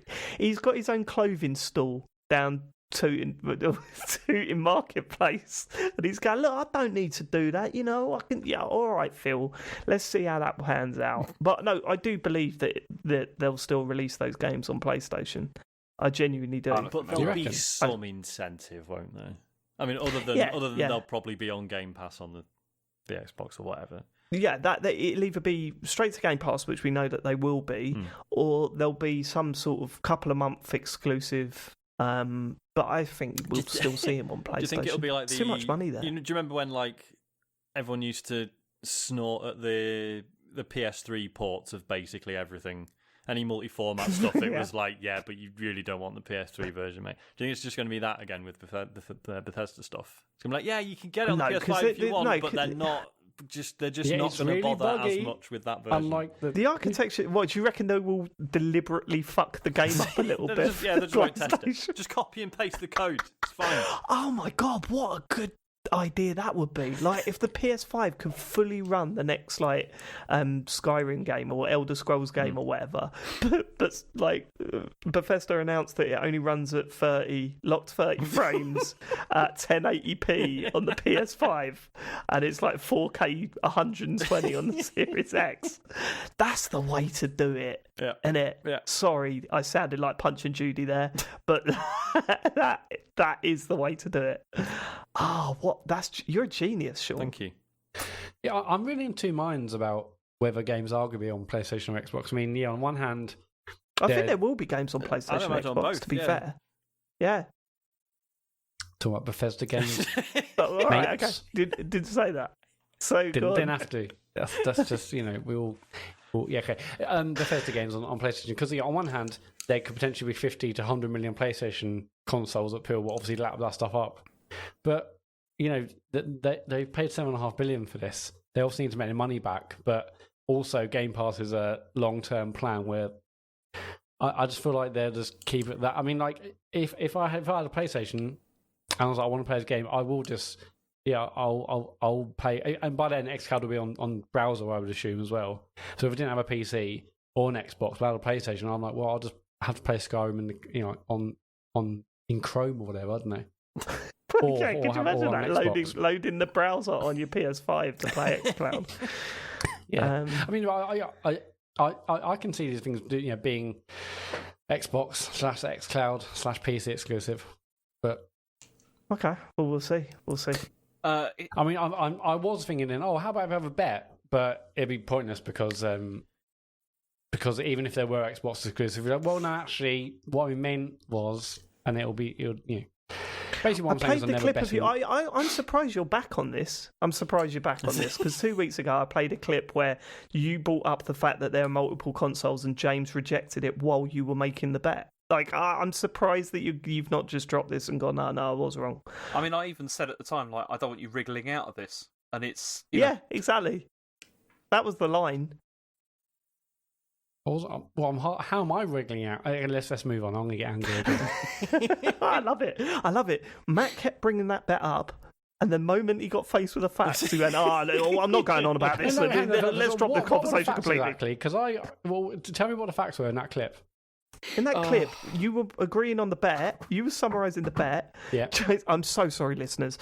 You were summarising. We've just got to deal with this.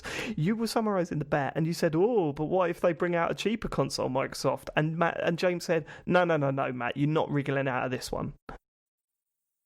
Right.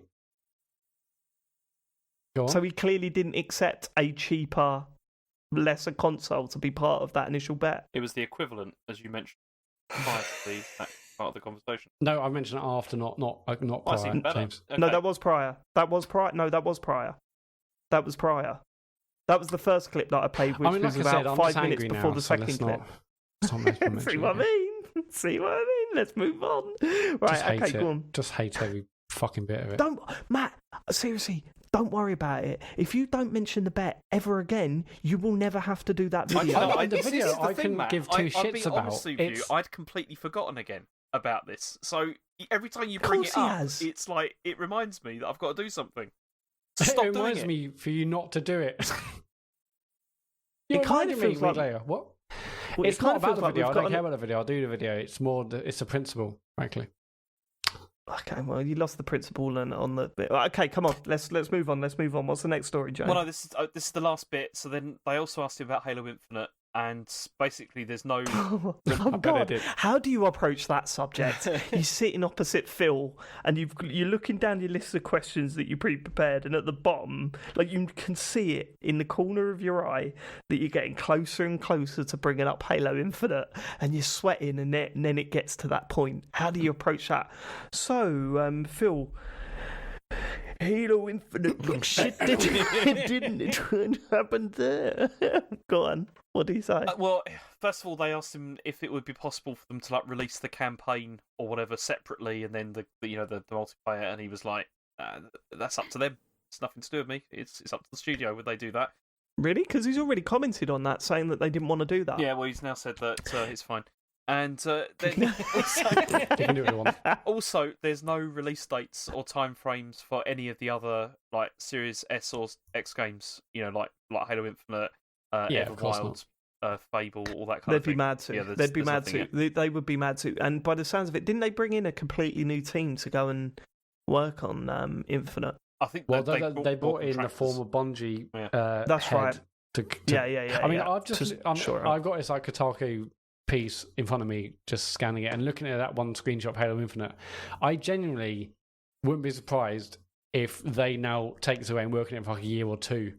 Yeah, nor would I. I don't expect. I shouldn't expect, and I don't expect them to release it in 2021. I'm looking at this thinking, go away, restart. Clearly people weren't blown away by the demo. Maybe it's old, maybe it's buggy, whatever. But like, start again. They don't have to rush it out. Yeah, it would have been nice to launch for sure. Yeah, fine. But we saw so little of it to make that assumption is pretty wild. You know what I mean? We saw. I mean, like, it's a new Halo on new hardware, and what we saw was like, ooh, this is. Yeah, but you could take what they've got and graphically improve it. Like the main, it wasn't just graphics, though, was it? It was the main. I mean, for me personally, I wanted something completely different out of a new Halo, and that didn't show me anything that was completely different, and I was personally disappointed. But if that looked stunning, then like if it had the graphical, yeah, you're right. If it looked stunning, if it looked stunning, we'd be all right with it. So all they got to do is make it look really, really nice. For all we know, we don't know how bad it is. Like, we didn't play it. We've not seen much of it. So to say that they have to scrap it and start again, I think might be a little bit dramatic. But you could be right. It might be the case. I just think I wouldn't be surprised if we don't see anything now for a couple of years and then they come back. Because I wouldn't be surprised. No, it wouldn't be a surprise. That's impossible. There's no way they can do that. Why is it impossible? They've already missed launch. Launch, arguably the most important time. Now it's like, whatever, take your time. Because for every single event or whatever, people are just going to be saying, "Where is it? Where is it?" Like, just constantly. It's like, yeah, of course. I know. I don't think they can just leave it for this long. People would rather that, and it came out good, than where is it? Oh, it's here. Oh, it's shit. Halo is dead, isn't it? Yeah, Halo's dead because the last one hasn't been great, and now this. Like they've already had the first. I was going to say they've only had one chance. They've only got one chance to make a first impression. They've made that, but it's time to maybe make a second first impression. Is what I'm saying. And they can't really afford for Halo to come out and it not being an incredible Halo experience like a majority of the other ones have. I wouldn't be surprised if we don't see it for a couple of years and they really go away. Make changes. Might be a sore subject, but sort of sensing a bet building up here. I don't know about you, Sean. I'm sort of smelling a bet. Guys? Not from me. Oh, you done now? You never going to bet again? Is that it? What's the fucking point? Well, there's no point if you keep losing. Like, if you get that I upset didn't lose when the you last one. What's the cheapest next-gen console? It's a fucking... let's move on. James, next news story. Well, there's more. This is the last little bit. They asked him also about games on Switch, and so Phil Spencer said it doesn't feel sustainable. Then he said to consider Xbox games on a case-by-case basis for Switch, and he said in order to really support it, I would want a full Xbox ecosystem somewhere, and that probably means things like Live and Game Pass and stuff. So yeah, maybe that they're probably not going to make too many more of those. Seems a bit. There's a chance. Seems weirdly short-sighted. They have put exclusive games out on Switch. They have done that. Yeah. So saying it a case-by-case basis is possible, isn't it? Yeah, but then the whole infrastructure... I don't know. I that seems weird to me. I would have thought that just going, yeah, here you go, here's an xCloud app for Switch or whatever, would be a huge win for them. But it sounds like I'm sure they desperately want that. That's what he's referring to. That's what he's referring to. But what he's saying that it doesn't feel sustainable to release stuff like Ori and things like that, like to just keep doing stuff like that, like or like Cuphead or whatever it is that they're publishing. Yeah, little bits here and there. And so I mean, they definitely would love to have like Game Pass and xCloud on it and stuff. But I Yeah, can't for sure. see that happening because there's no way Nintendo would Yeah, allow when that. he's talking about the ecosystem, the whole ecosystem on the Switch, he is literally talking about getting xCloud on there. which I'm almost certain. There's of no it. way Right, that Nintendo will allow that because you'd just be No. crazy to do that if you were Nintendo. No, and I think he has been bluntly told that Yeah. now, and I don't think he's too happy about it. Okay, cool. Right. So then so we've also got the Xbox Series S and Series X whatever launch lineup, and it's basically a list of optimized titles. So there's no new first party games at all. It's just all the stuff. I mean, I'm not going to read the list because it's ridiculous because it is quite a long list of just stuff. I don't know. I mean, there's stuff in here I've not even heard of. Yeah. Well, let me have a look. You talk about it. Let me just have a quick look. I mean, yeah. I mean, if you're excited, what we've got here, we've got Fortnite. Obviously, Fortnite's being optimized for it, so that's good. Borderlands 3, very exciting. I'm sure some people will be very into that. Gears Tactics is probably the closest you're going to get because that was a PC only game, wasn't it originally? Oh yeah.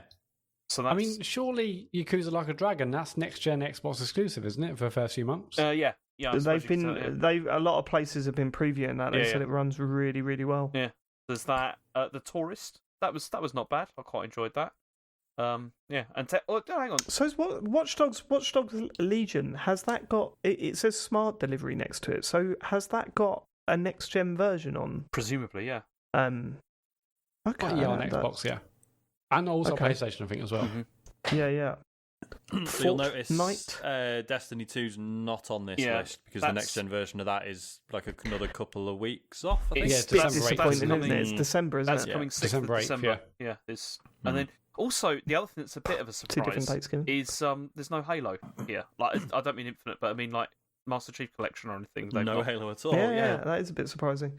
Yeah, I mean, but that game runs fine anyway. Mhm. You know what I mean? It'll benefit from faster loading times and all that sort of stuff. I'm sure, but And it it's just means already- it hasn't been optimized. Yeah, for and it. it's already 4K on the One X, right? So Yes, I Yeah. think so. I mean, goddamn, if you're buying an Xbox and you didn't own the Xbox One, then one of the first things you should download onto your system is the Master Chief Collection. It's incredible. Mhm. Like, it's so good. I remember when it launched, it was a fucking nightmare. Like, it Yep. just didn't work. I remember we bought it, didn't we, Matt? And then Yeah. That's the only we game I've refunded ever it got a because it just refund did for not work. digitally. Yeah, but my word, the state that it's in now is pretty unbelievable. It's really good fun. I mean, I guess it's good that these are all coming, but it is crazy, isn't it, that they're releasing new consoles without any new games, like as such. Yeah, it's mad. That's It is quite mad. interesting. It's like, yeah. I mean, what's when- mad is that we're all like, fucking buying one. Like, I don't know, because I use my Xbox all the time, and Yeah. it's, I'm quite happy to upgrade it. And when you look at so what are the first party games that are coming out for the PS5? You know what I mean? Is there anything Demon there that? Souls, Spider-Man, Destruction All Stars. Yeah. So what Sackboy.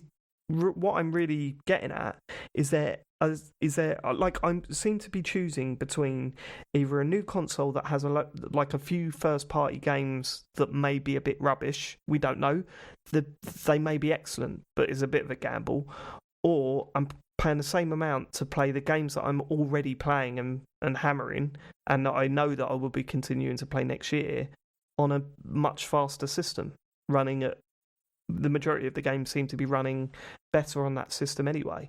So I don't know. Yeah, it's so weird. It is weird when you think that they haven't got a system seller, or not even a system seller, their own game to go, look, this is why you should buy a Series X. It's just hard to wrap your head around, isn't it? Yeah. Anyway, Yeah, sometimes I still can't quite believe it, and I've always had in the back of my mind, I think there might have a secret conference happen a few week No or way, month, no months way, or not before, now. and they'll say, actually, this is coming out, but that's obviously not happening now. I mean, how much do you think this is down to COVID, or was this always going to be the case? I think this has been No, the case for a I long think time. Halo was the one. Yeah. Halo was the one. That was their game. Yeah. And yeah, well, we all know what happened. They've delayed it till God knows when, and now there's just a big hole there. They were so close to launching that game. They were so close to launching it, but the backlash after that showing, I think they made the right decision. But now we're left with a console and no Microsoft games to play on it, which is bullshit because there are plenty of Microsoft games to play on it. It's just we've played them all. Do you know what I mean? It's weird, that's isn't the it? thing, because It's a much better console for if you skipped Microsoft last generation. It is, yeah, because Whereas- there's a back catalogue of some really good stuff, and you don't have to pay a lot of money to play them. But then arguably, like you could say the same for the PS5 because obviously they've done that, that collection of the PS4 greatest hits thing for the PS5 as well. So, yeah. But then I'm also PS5 looking has forward got to Miles Morales, it's got Demon Souls, Destruction All Stars we don't know, Sackboy we don't know, but it does actually have new games we haven't played anywhere else. So yeah, you're right, Dave. It's like PlayStation 5 is exciting because it feels new, with new games and some sort of Xbox is like an improvement on what we've already got. But if that's your main console, which is for me, then I'll be quite thankful for the improvements. But sure. Every day I'm kind of like, there really isn't a big game to like. No, but I am quite looking forward to playing the next gen version of FIFA, which I'm sure isn't going to be a massive upgrade, but we're going to get the nicer version of FIFA when that gets upgraded.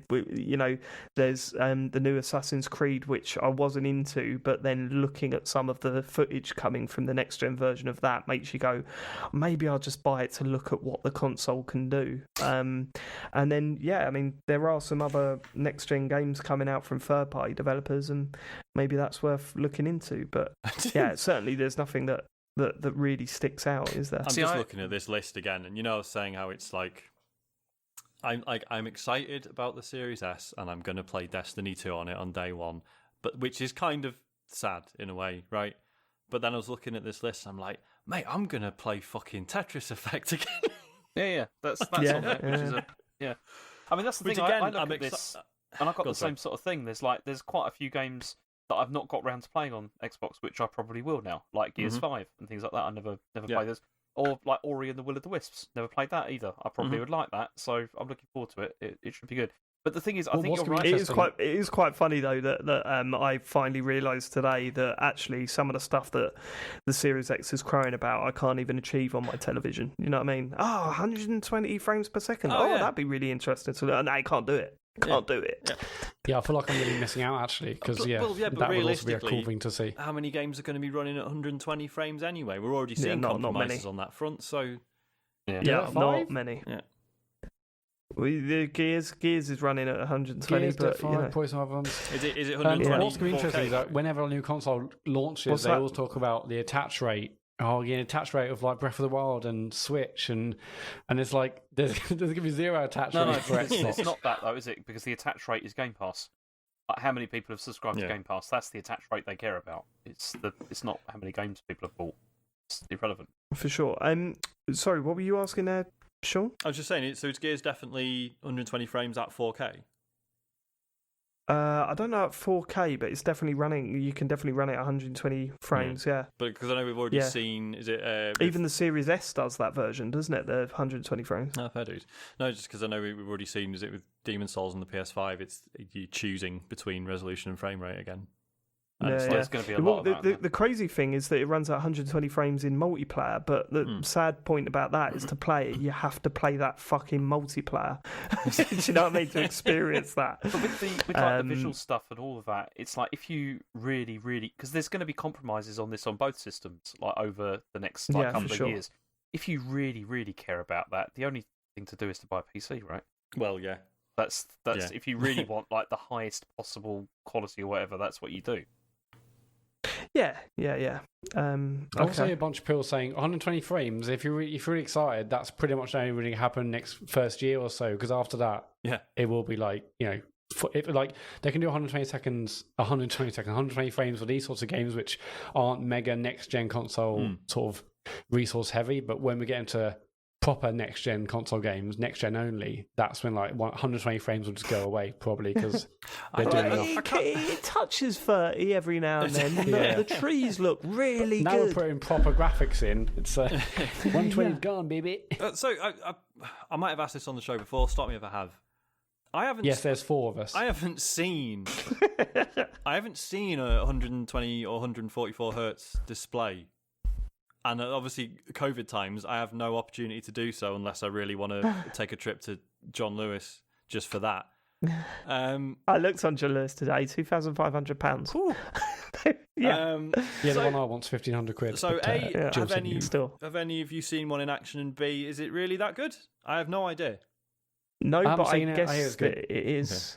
Okay. I reckon it looked really good, like really noticeable. But obviously, like I've got a vested interest in not caring because it saves me a lot of money.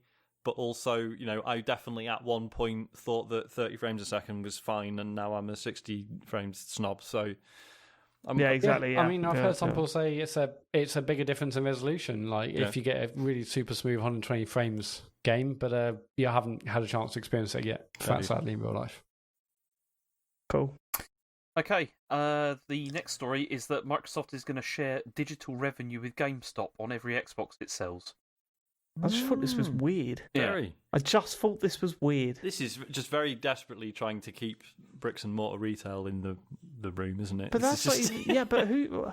Why would Microsoft do this? I don't. Because they get free. Well, not free advertising, but they get promotion, don't they, through this? Like anybody that goes into GameStop. From one game. Yeah, all right. Okay. GameStop, though, isn't it? They're going to want to push the Xbox, aren't they, of everything? Because how it works is that if a customer has purchased like the Series X or the S from any GameStop branch, then the retailer will get a share of each digital purchase the user makes, whether it's like full game. I can only assume it is a tiny, tiny share, like a really minimal share.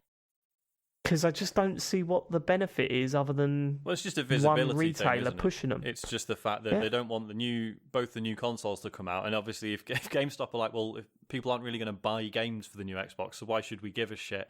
So put the PS5 front and center. It basically just makes the Xbox invisible to a lot of like normal people.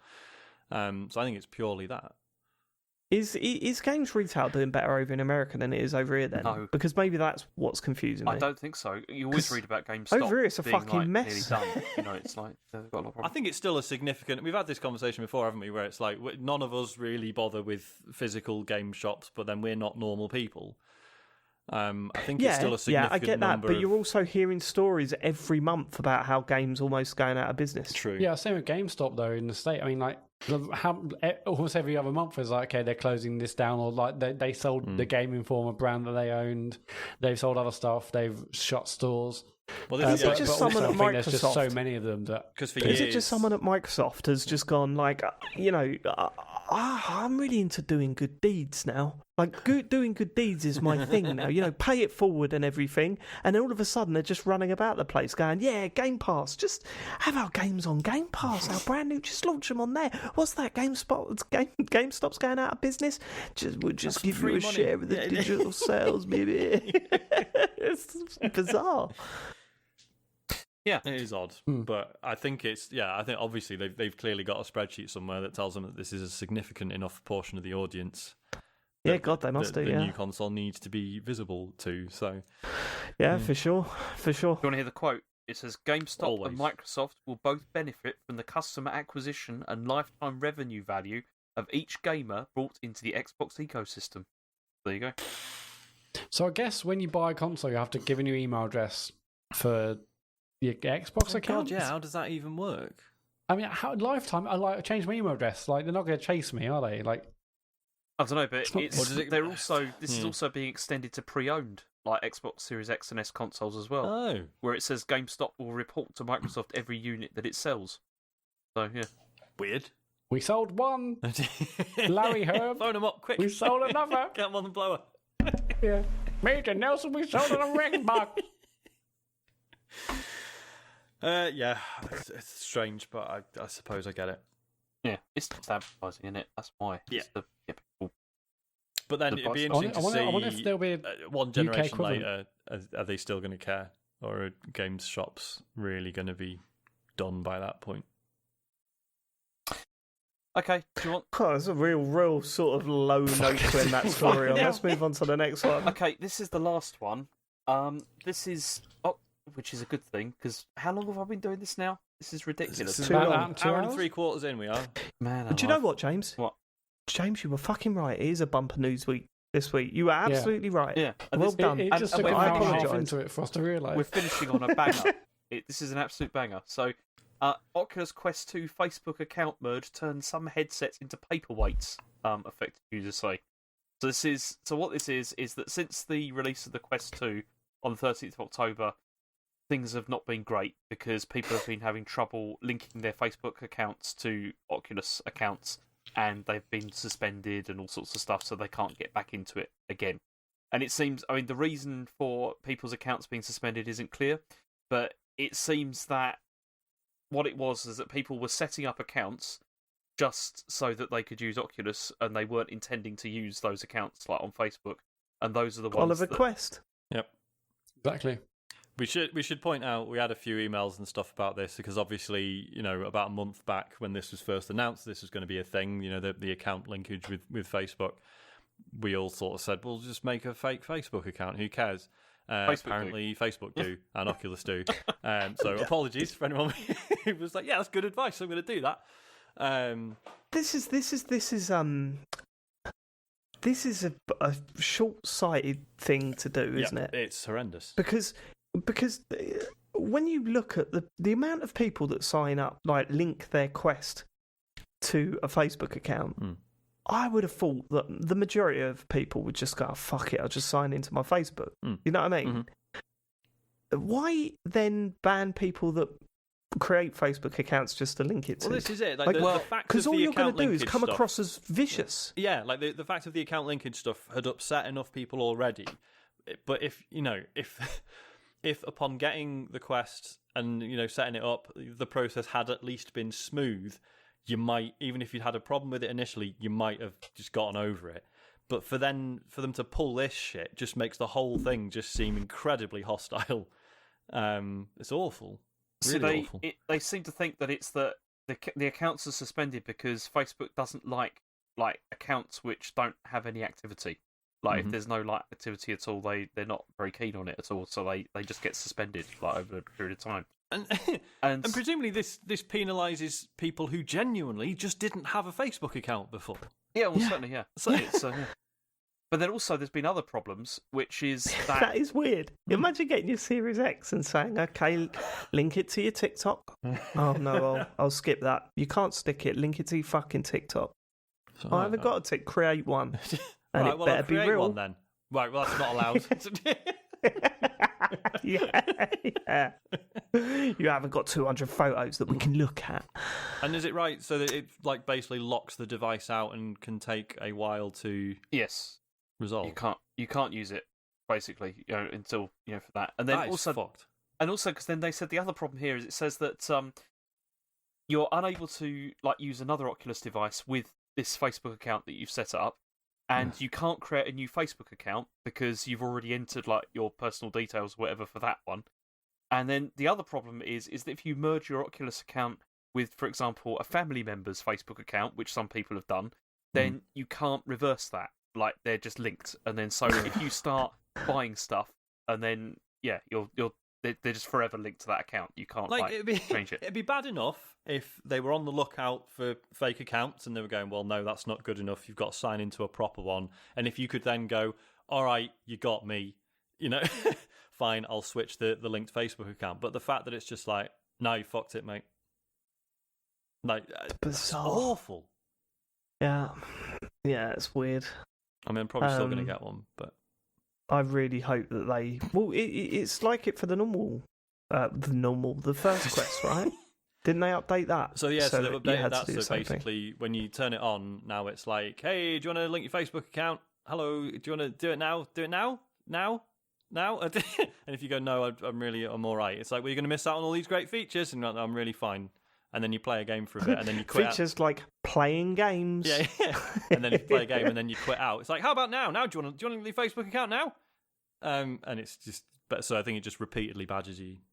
Is it until you do it worse than YouTube Premium? I'll tell you what, that has been really annoying me recently because I've been getting them with increased frequency. It's And it's like, "No, you've got an exclusive show with everyone's favourite racist PewDiePie." And it's like, fuck off. Just actually fuck off. If YouTube Premium was a bit cheaper, I'd be like, "Yeah, do you know what? If it was £7 a month to take the adverts off my ASMR sessions, fine." but the fact that it's like 15 quid, isn't it? YouTube Premium. I can't, and I don't know. know. I'm not I haven't even interested looked in into it. any of the original stuff. So yeah, pretty bad. But I feel like this might actually be worse, the Oculus stuff. Sean, have you ever used YouTube Premium at any point? I did it. There's like a 3-month trial, and it was fascinating because I did it for free and then cancelled it, and then when I came back to YouTube, now there's 2 adverts on every video. Yeah, see, that's the thing, because I used it once when I went to China so that I could like download stuff, to like watch. And then after I'd done that, I get it constantly now. And it's like they know that they got you once, and they're just like, we're going to get you back. That's how we're going to make it even worse when you try and go without. So, it's just, well, with that, I don't know if you've seen that Netflix documentary. Was it the social... What's it called? Social Network. No, the documentary. the social... Yeah, not the Social Network.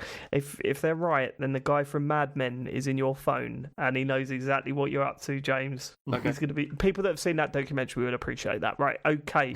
Weird bits in that show. We turned it off halfway through because it was weirding us out a little bit too much. It was really good. I really like that. Those bits were cringe as fuck. No, they were awful. Those bits were awful. It's half an hour's worth of information spread out into an hour and a half. Anyway, we're not reviewing that. Yeah, welcome to Netflix. we're reviewing. Are you done, James? Are you done with the news? That's it. That's all the news. That's it. Cool. Let's get into what we've been playing. Sean. Hello. You've started 2 weeks in a row. Let's make it a hat trick. I'm playing the same game I was playing last week. I'm still just playing Hades, pretty much.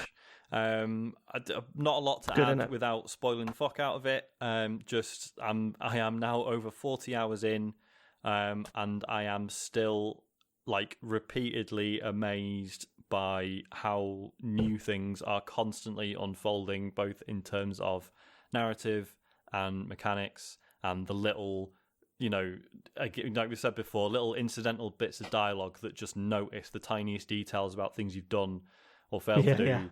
Or whatever. It is a fucking endlessly fascinating game, and I'm now like, I think I'm on the road to actually seeing the credits. I think I'm now finally getting there.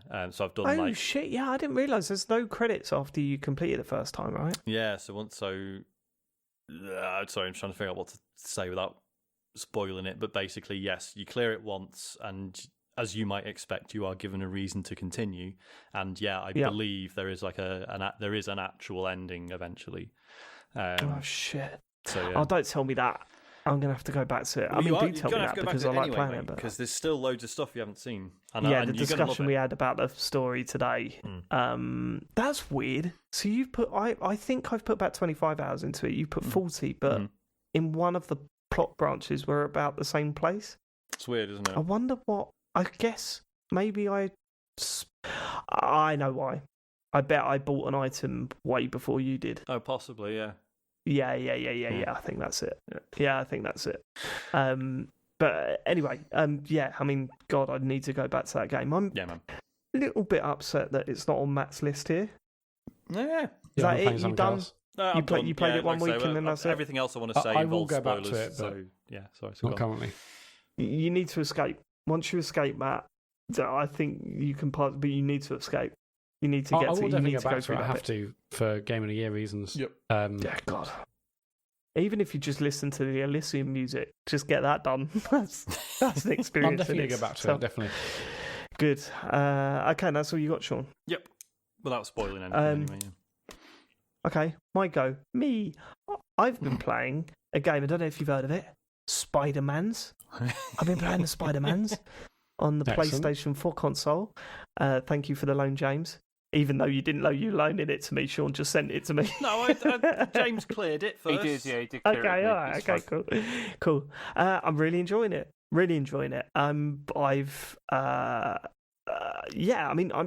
I suppose the one surprising thing is I didn't realise how much it was like the Batman Arkham City game. Like in terms of combat, what you're doing, like even kind of how you're getting about. I know traversal's a lot slow. Like traversal in this is way better. Yeah. Although I'm getting a little bit bored of the swinging. Is that bad? Are you joking? Really? Yeah. Everyone says like I could do that all the time, but because like it's weird. It's like it's a two-sided coin with it, because I really appreciate how easy it is, like how it just doesn't stop you in your tracks. You're essentially holding that right trigger, and you know, if you hit a wall, you just run up that wall, you go to the top of the thing, and then you start swinging along again. But then I realised the other day it was kind of like, but now I'm just not. It's taking me a while to get from one side of the city to the other, and I'm not really thinking about how I'm doing it. Like I'm literally just holding that R2 button, letting it go. As the game progresses, you will find there are situations where you do really have to know what you're doing and how to maximise your efficiency. Yeah, I mean, I've been on chases and stuff like that, but it's where you've got to do it quicker. But I think the general traversal and stuff, I'm getting a kind of like, okay. No, I mean, I don't hate it. It's just I'm realising how simplifying it is great in one way, that it's not slowing you down and it doesn't make getting from one place to the other a pain in the arse. But when I'm driving a place in Grand Theft Auto, I'm enjoying the driving, you know, the aspects of avoiding cars and getting from one place to the other. Or, if there's various different games that do it in different ways. Like Crackdown was another example I was thinking of. At least with Crackdown, I'm plotting my next thing that I'm climbing to, or next place that I'm jumping. Whereas in this, you're not even really thinking about it, are you? You're just swinging from one place to the other. Anyway, completely minor point. What I like doing is, obviously, you can upgrade the swing, and you can do like backflips and all sorts of crazy like moves. Yeah, how do you do that? Because I unlocked, maybe I just didn't understand it. I unlocked the one where you hold down either the triangle, the circle, or the square, and you can do tricks. Yeah. But how does that work? Because I've been swinging, holding down those buttons, and nothing's happening. No, you've got like, I think it's when you like let go of it's basically you let go of like the apex of the swing, and you press a button and you move things around. There's loads of things you can upgrade. Okay, I'll have to check that out. What I always like doing is, kind of like plotting a route, but also trying to swing and go down as close to the ground as possible, but as fast as possible, go in and out of traffic. That stuff's great when you just get it. When your legs are like an inch above the traffic. But yeah, when your feet are like an inch above the traffic, it's great. But I'm loving the story, really loving the combat, really loving just going around doing different things. I like the fact that the only problem I've got with when the police are kicking off and saying, "Oh, there's a drug deal going on," like sometimes you're just like, "Oh, just ignore that." And then you think, that's not very Spider-Man, is it? Yeah, but it's like constantly there's all this crime going on, and I'm just like, I just want to get to the next bit of the story. Yeah, it's a bit weird, because it sort of does the thing of being like, the police can handle it, but it'll just be quicker if you turn up, which is obviously, the developers trying to sort of go like, don't feel like you have to do every situation that comes up. But you do a bit, don't you? You do feel like a bit of a shit, just being like, it's not that important. I'm just going to... kidnapping. The only ones of them I used to actually do were the chase ones. Yeah. If it's like, hey, there's a robbery, I'm like, well, if I was on that street corner, maybe I'd help out, but I wouldn't change my direction to go help. But if it's like a chase one, I used to like them. Yeah. They were quite fun. Yeah. I found the combat to be quite perfectly pitched for me, where it does feel challenging at times. I've certainly died a few times, which I didn't expect to, even in random encounters, but it never feels like ridiculously hard or ridiculously easy, and that just works well for me. I'm looking forward to where the story's going. It's a good game. It's a very good game, and I'm having a lot of fun with it so far. And from what I hear from you, Sean, you, James, and John, it gets better and better and better as it goes along. So definitely does, looking forward to that stuff. How are you finding I wasn't a huge fan of combat at the beginning, but that only gets better with more abilities, more things you upgrade. Yeah, totally. And the story's brilliant. I was just going to say, so knowing presumably almost nothing about Spider-Man, how are you finding the story? Very challenging. Really? Like, not the story. The story's fine. Yeah. The story's very simple so far, very enjoyable. Like, I'm enjoying the mystery that it's chucking in, and who are these guys and what are they up to? That side of things is great. The constant references to Spider-Man stuff is kind of like, okay, like talking about characters and stuff, and that's my ex-girlfriend and blah, blah, blah. And I'm like, okay. You know what I mean? It's like, but I'm not a Spider-Man fan, so I'm good. it's good that I don't know that stuff. You know what I mean? All right, it's annoying me, but I know that the people that like Spider-Man are probably going, that's that character. They've got history. This is the great, brilliant stuff. You know, that's what it should be like. You know what I mean? It must be so irritating if they did another origin story for Spider-Man. Yeah, because it's interesting that they just don't do that, isn't it? Yeah, yes, like, and I think it's a positive. Everyone at least knows that. So, like, who cares? But yeah, no, it's just interesting because I think I probably said at the time, like, knowing more than a normal person, but not really being a big fan. Like, I was okay with it, and I was sort of aware quite quickly that it's because it's its own Spider-Man universe, so it's sort of picking and choosing, elements from some of the comics, some of the films, whatever, TV shows. So it's no one. Like, it's essentially a new thing, even though it's the same basic framework. So you're probably not missing as much as you would think, I think. I also think that's quite like a light touch to that stuff as well. It's not really super constantly like giving you that stuff, is it? Yeah, I think like everything that's actually important is definitely set up in front of you. It doesn't rely on background knowledge, I don't think. I think it's only if you go for the backpacks where all like the real fan service really kicks in. Yeah. I think there's a lot. It feels like a lot of it to me, James. But I think it's very well done to the point where it doesn't affect the actual plot or narrative that you're working your way through. Mm-hmm. I think a lot of that stuff is throwaway comments in lines. There's there's various different ways they do it that don't affect the main plot. Yeah. So someone like me can come in and go, "That's not affected. I'm not losing thread of what's going on based on characters that I don't know." But at the same time, I am noticing loads of references that I'm thinking I should probably understand that to, that feels like a nod towards something.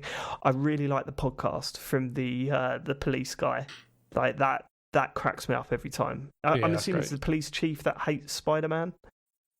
Yeah. No, it's not. No. So, it's Jonah Jameson, who was the editor of the Daily Bugle, the newspaper, and he's now turned. And he's gone into now he's like a mad. He's doing podcasting. Yeah, that is very, very funny. Type thing, isn't it? Yeah, it's like InfoWars. You can turn them off, can you? Because there was a reference at the start about unsubscribing, or was that just a gag about unsubscribing to his podcast? That made me laugh anyway. Some of the visuals, some of the set pieces, and the obviously the way it integrates the special moves and stuff is just a step above. I do think I prefer the combat in Batman, to be honest with you, because the Batman combat, when you hit someone, you fucking really felt it, didn't you? Like, it felt so good. But maybe that's not in with the character of what Spider-Man's more of a nimble sort of he feels very light, different fighting style. It's whereas Batman feels like he's plodding around just fucking smacking the shit out of people, and that just I don't know, I like that. You've not played the Batman games, have you, Matt? We spoke about this not too long ago. I started the most recent one after an hour and I really enjoyed it, but I just didn't get back to it. Oh man, shit, that game does some crazy stuff as well in terms I would like to. Yeah, in terms of messing with your head constantly. It's really good. But no, very enjoyable game. Can I talk openly and honestly about something that's been running through my mind while playing it? Yeah. A lot of the things you say you hate about these open world games, Matt, they're really in this. Go on, yeah. Right, let me get an example. You said several times over the past 2 years, if I have to do another mission where I'm following someone but not too close, then I'll go mad. I've done that 3 times in this game. David, right? It's the fact. Yeah, but this isn't like the 16th Spider-Man game. Right.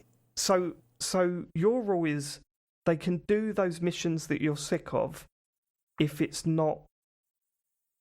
the first game they've done in that series.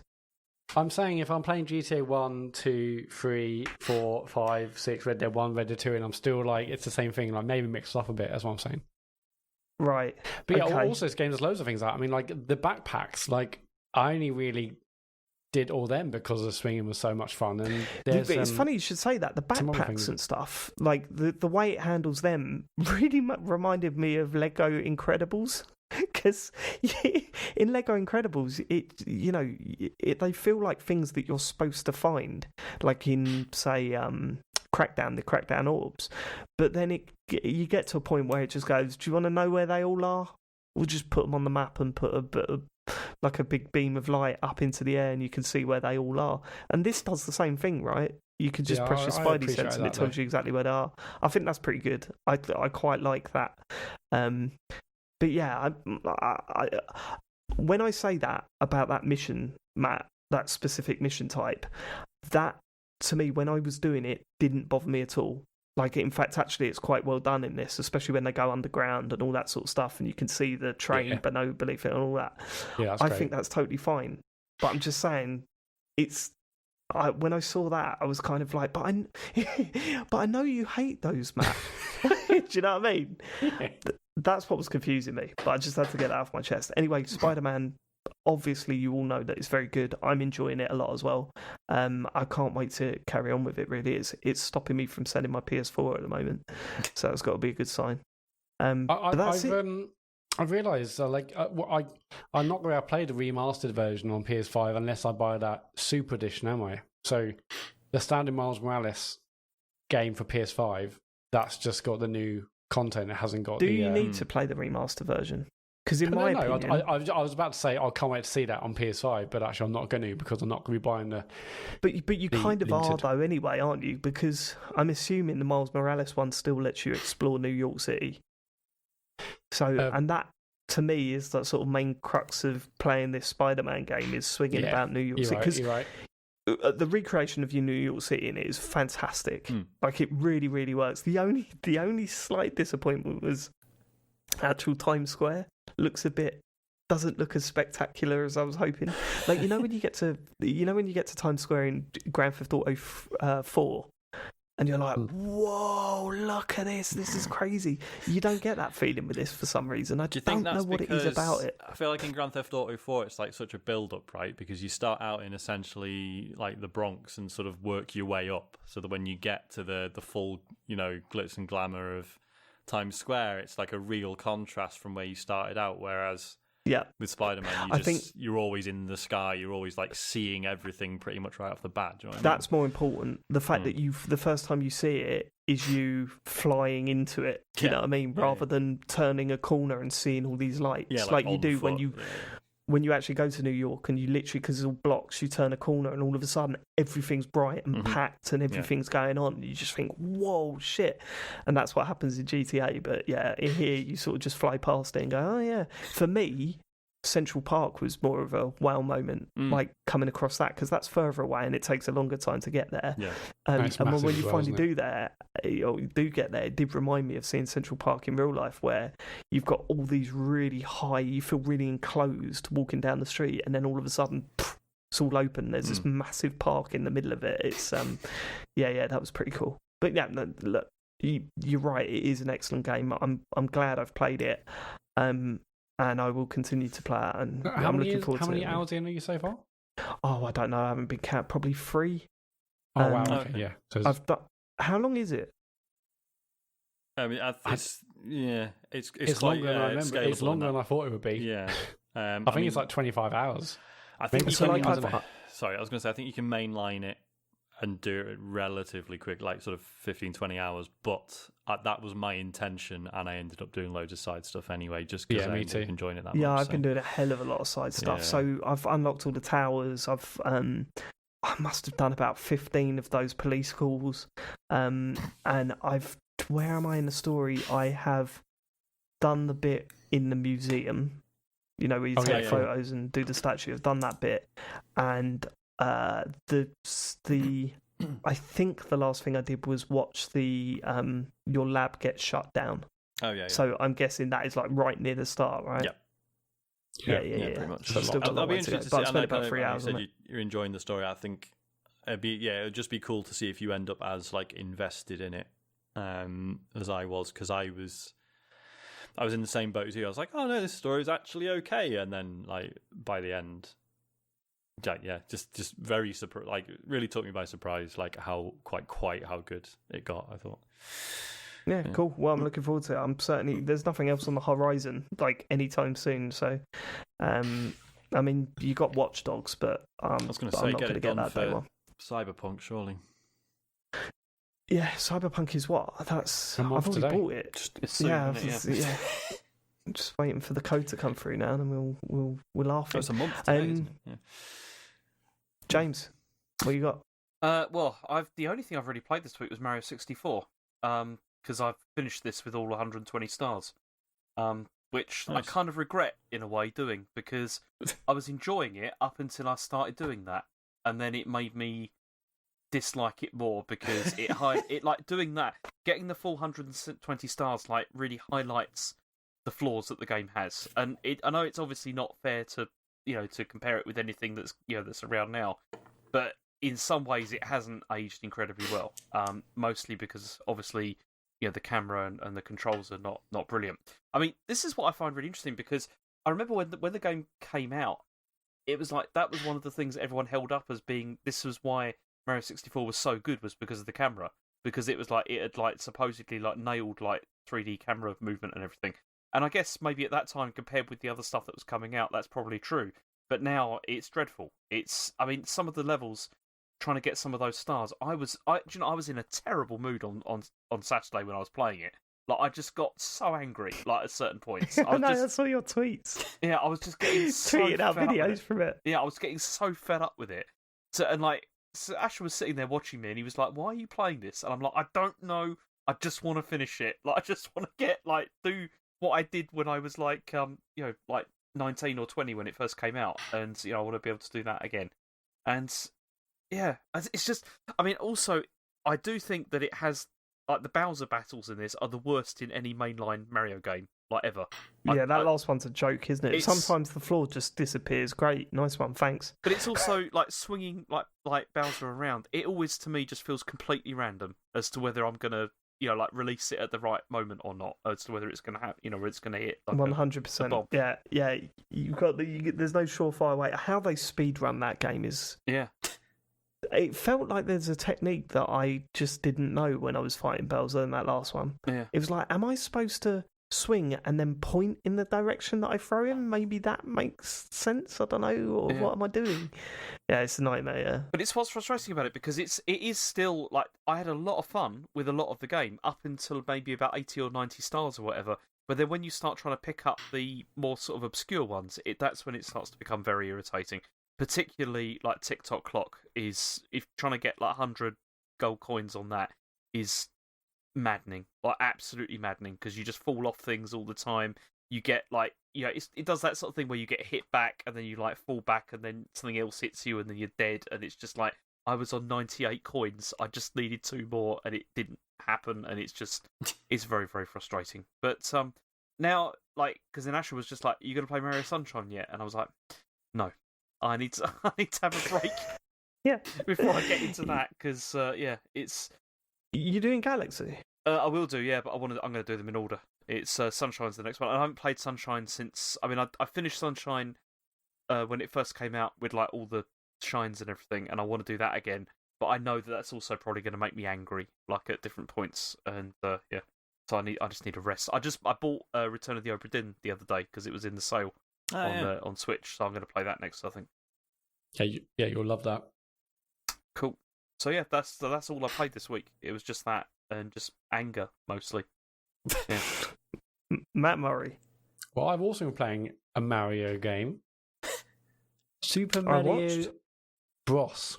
I watched it. It looked like you were really enjoying it.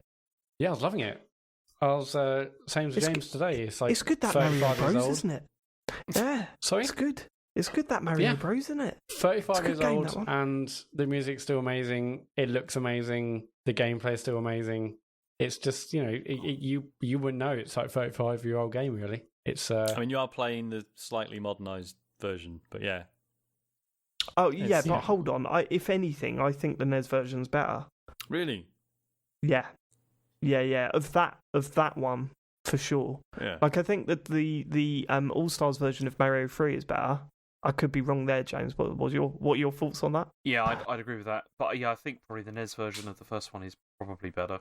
Okay. Mostly I because think of the it movement. feels it because I played a lot of the. So when Matt said that he was doing this stream, I thought, do you know what? I'm going to play some of that. I'm going to play some All Stars. So I played the first one on All Stars, and I was like, this is good, and I'm enjoying it. But I do feel like the slight change to the physics is really noticeable to me now because I've been playing a lot of NES style Mario for a while, and it just feels less slidey, if that makes sense. Well, the NES version is less slidey. Or does... I think so. Yeah, it's a little bit. Okay. It feels a little bit heavier. But again, that could just be my brain messing with me. But yeah, no. If you haven't played the NES version, then you wouldn't notice a difference, I don't think. But yeah, I mean, it's to think that that game is that old and still feels that good to play is absolutely mind blowing, isn't it? Mm-hmm. Yeah, it's great. I was on World 7. I think I got to the final level of World 7, and then I died, and I needed a Wii, and it was time for match of the day 2, so I left. But I didn't know how many worlds there were, and I asked in the chat, but they said it was spoilers, but James told me how many worlds there are today, so I'm really close to the end. If I'd known how close I was to the end, I would have stayed on. I did caution finish last night. the fact that the last Worlds is quite difficult. And okay, right. It may have taken a bit longer, I think. How many are there? There's 8 worlds, isn't there?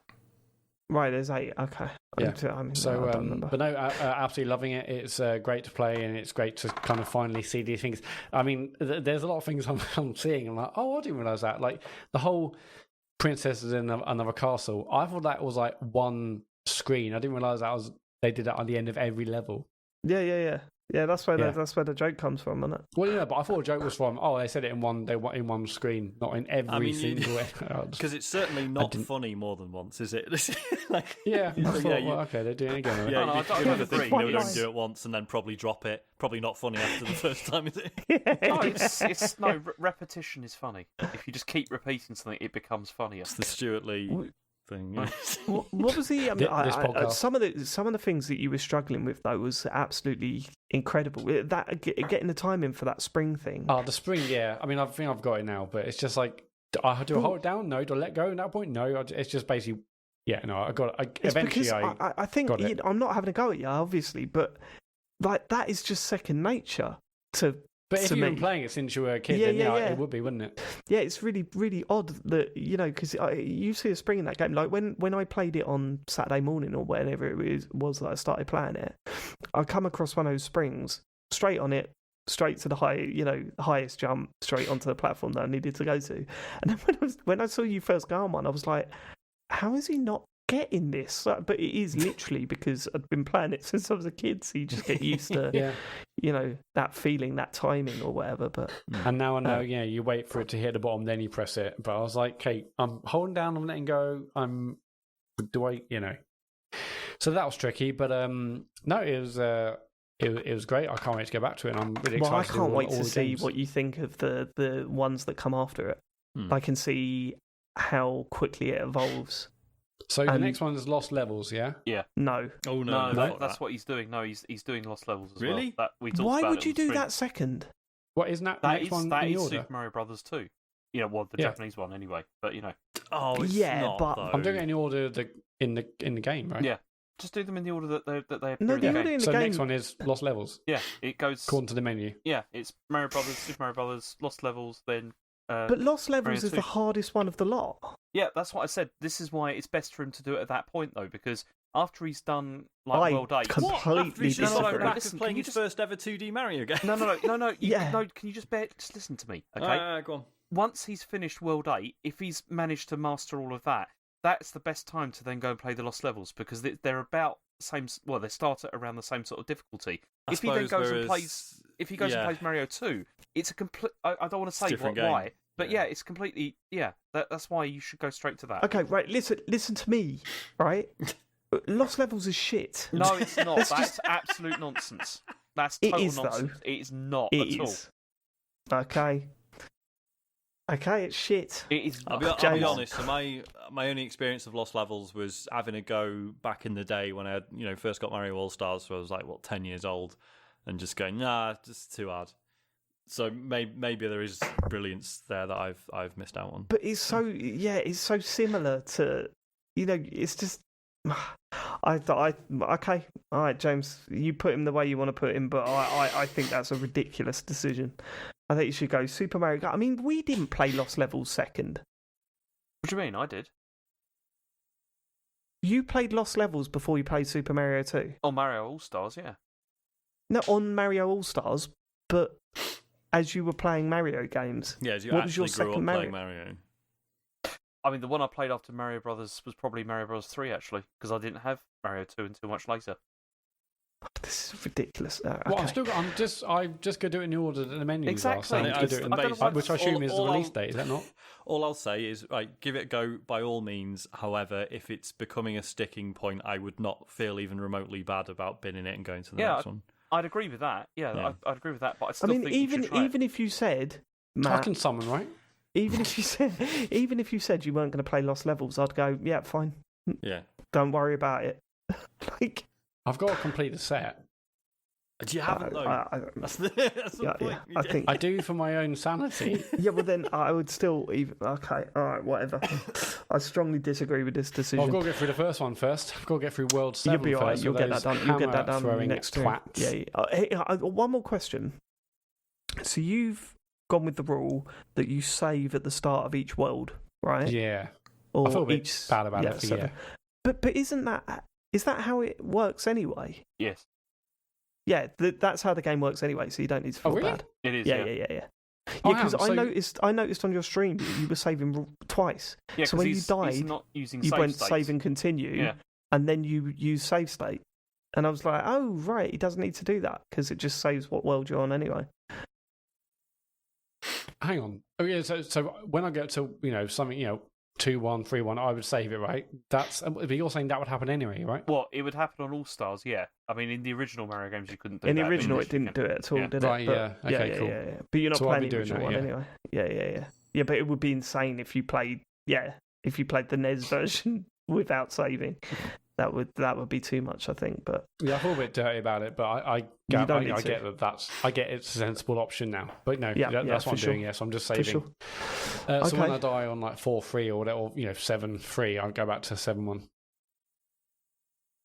It's weird that you're playing Lost Levels next. Okay, anything else on your list? Me, yeah. Well, the main thing I'm playing is Genshin Impact. That's all I've been playing. I started you started it. It didn't last long. Yeah, it didn't last long. Yeah, I absolutely love it. I'm absolutely loving it. I sort of want to play. Sort of been playing. It's given me a lot of joy. In a lot of the ways Zelda did. Obviously, it's not really compared to Zelda, but in the ways that it's, I think it's like a beautiful looking game. I just feel nice when I'm running through those hills and landscapes. Sorry, what are you playing it on? PC. All right, because I started it on the PS4 Pro, and I found it to be really sluggish. I hear performance is not good on the PS4. Yeah, it's really not good, and that was one of the main things that put me off because it just felt horrible to look at and play. Probably have a better time running it on the Mac, wouldn't you? I think there's a Mac version. I don't know. There's a Mac version. It depends how optimized it is for it, but yeah, no, it doesn't. To be honest, the half an hour or so I put into it, I was kind of like, nothing. I'm not going to go out of my way. I mean, that's not a reflection on the game at all because I haven't put anywhere near enough time into it. But I just kind of thought, maybe I don't know. There was nothing appealing to me in that half an hour. But yeah, so what is it? What is it that's keeping you coming back?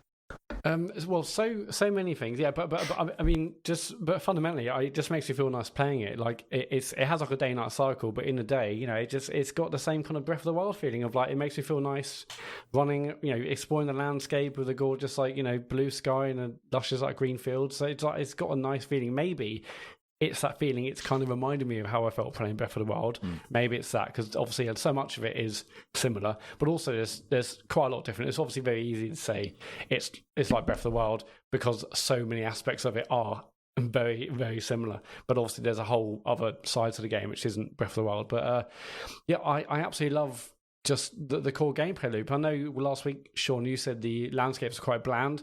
I think I didn't say they were bland. Agree with you. It doesn't have that. Like that sort of that clever design that Breath of the Wild had, where you were constantly like, it felt like every sort of hill you moved past, you'd be like, oh fuck, and now I can see this and go to this. Yeah, like it's beautiful. Yeah. Genshin Impact, like 100%. Yeah, I definitely agree. Like, there is no real sense of adventure. Like exactly as you just said on Breath of the Wild, you could turn a corner. Like, what's this going to be? And like, a cool thing would be, is there a big cliff I can climb so I could, use my glider and see more of the landscape, but it's not a sense of adventure like it is in Breath of the Wild for sure. But just like the minute-to-minute gameplay, I love just doing the quests. I love the combat. The combat is much more complex than it might look initially, and I think you can probably get away with some just like button mashing, but you have loads of elemental effects. I can't remember how many there are. There might be maybe like 6 or 7 or 8 or 9 levels. There's loads of like wind, fire, ice, all sorts of other stuff, electro, and then you can combine them with your party. So you have a party of 4 characters. You can instantly switch, or I think you press it in. There is like a small, very small cooldown, but pretty much you can instantly switch by pressing one of the directions on your button on your D-pad, and you can use one player to launch one type of elemental attack, say wind, and then you can switch to like the fire character. They can throw a fireball, and that fireball can like mix with like the wind attack you've done to like do massive damage to other certain enemies. Those enemies have certain shields, which they might have like a fire shield at first, so you would throw like water and or ice at them, and that combines for much more damage. And then some other enemies have different, basically elemental, almost like mini puzzles to for a way to use your party in a certain way to kill them much better. A little bit like what Destiny does with certain bosses with certain sort of certain color shields and whatnot. But I absolutely love the combat. I mean, I haven't really got fully into the real complexities of juggling all those elemental attacks and finding the best combinations of your party. Like I've got I'm still pretty much, apart from one character, I'm still using like the basic characters you start with. I mean, one of them I'm using is called Amber, and if you look at any like tier lists, it's like S, A, B, C, and then it's Amber on her own right at the bottom. So like she's people think she's rubbish, but I'm actually enjoying playing with her. So I haven't really worked out like the core makeup of my team, but I'm still enjoying it, and there's still lots of complexity to learn there.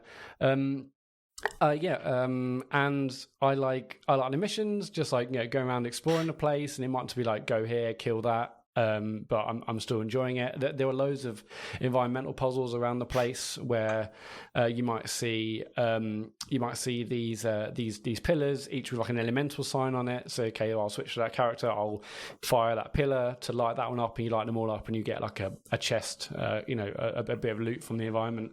And I'm kind of enjoying the story. I mean, it's incredibly anime.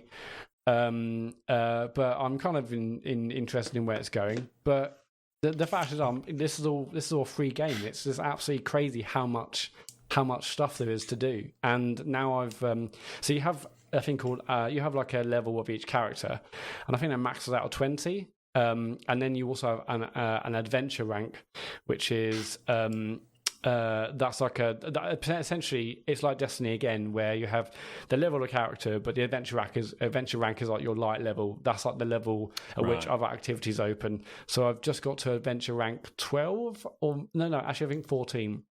And so I've unlocked dailies now, daily commissions. So you go to a certain vendor, they say it's 4 missions, go here, maybe I'll kill someone, visit someone, talk to someone, you get bonuses for that. And yeah, it's just really compelling. I just love playing it. But the funniest thing is, I know what everyone's like thinking right now, and you're probably desperate to ask about the gacha stuff. And that's probably like the most disappointing part of the game. And part of me, well, right. So I thought, okay, gacha game. Obviously, famously, I love Fire Emblem Heroes, and I spent probably like £30, I think, max. Are you on upset that you can't spend money on it yet? Is that, is No, that where we're going? I can, right? I can. Right, so here the things you do are wishes, and that's the gacha mechanic. You can do single wishes, or you can do 10, and basically when you wish, you can basically potentially get characters or items and weapons and stuff, and to wish, there are a bunch of different currencies. Well, the main one really is Primo Gems. You get them for opening up new chests in the world, doing new missions. You always have loads of them, and you can exchange them for wishes, right? And you can obviously buy currencies to get more wishes. But basically, the chances of you getting something good are so low. I've had like no real no real emotional desire to like, I want to do more of these things. I'm doing wishes as I get like Primo Gems through the gameplay, but I've still never got a 5-star character. And I actually re-downloaded Fire Emblem Heroes today just to compare, right?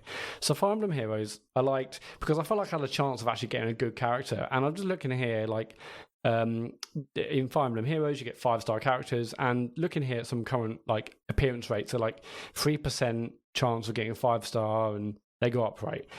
A chance of getting a 5-star item or character in Genshin is 0.6%. Well, 0.6%, right? So, this is why I don't play the lottery. It's like, well, I'm never going to win. It's basically me just throwing £1 or £2 down the drain. And it's same here. Like, I'm doing wishes with like free currency, but I've literally zero desire to like pump loads of money in to get a character because I'm just not gonna do it. And it's weird that that's a bit disappointing me most, but I'm kind of ignoring that, and I'm just enjoying it for what the game is, which is, really great environment, really satisfying combat. It's fun jogging the characters, and I'm just absolutely loving it. I don't know how long the game's going to last. I mean, it feels like there's absolutely tons of like missions, tons of content. There's an absolutely massive map. I've just got a mission now to like. Just like in Breath of the Wild, there are, idle things you need to activate to open the map, and so you can see what's actually on the map. And there's I've just been given a mission to go like absolutely miles away to open up a new section. So I'm going to do that. And but the gacha element, it's disappointing because I just feel I haven't really got like that rush and excitement. Oh, maybe I'll get a new character. Just weird. Can I ask an awkward question? Go on. Sorry, go on, Dave. Oh, either one of you. Yeah, well, you go, because we might go off on a tangent. Sure. No, it's just weird, as you say, just the odds being so shit that it actually disincentivizes you to even try. Like, there's not even any thrill in being like, oh, well, actually, maybe I'll get the cool thing. It's just the odds are so bad. It's just not even. So what it does do is every 10 rolls or every 10 wishes, you're guaranteed a 4-star character, and that's cool, but that doesn't really give me anything either. And also, I think after every 90 rolls, you're guaranteed a 5-star character.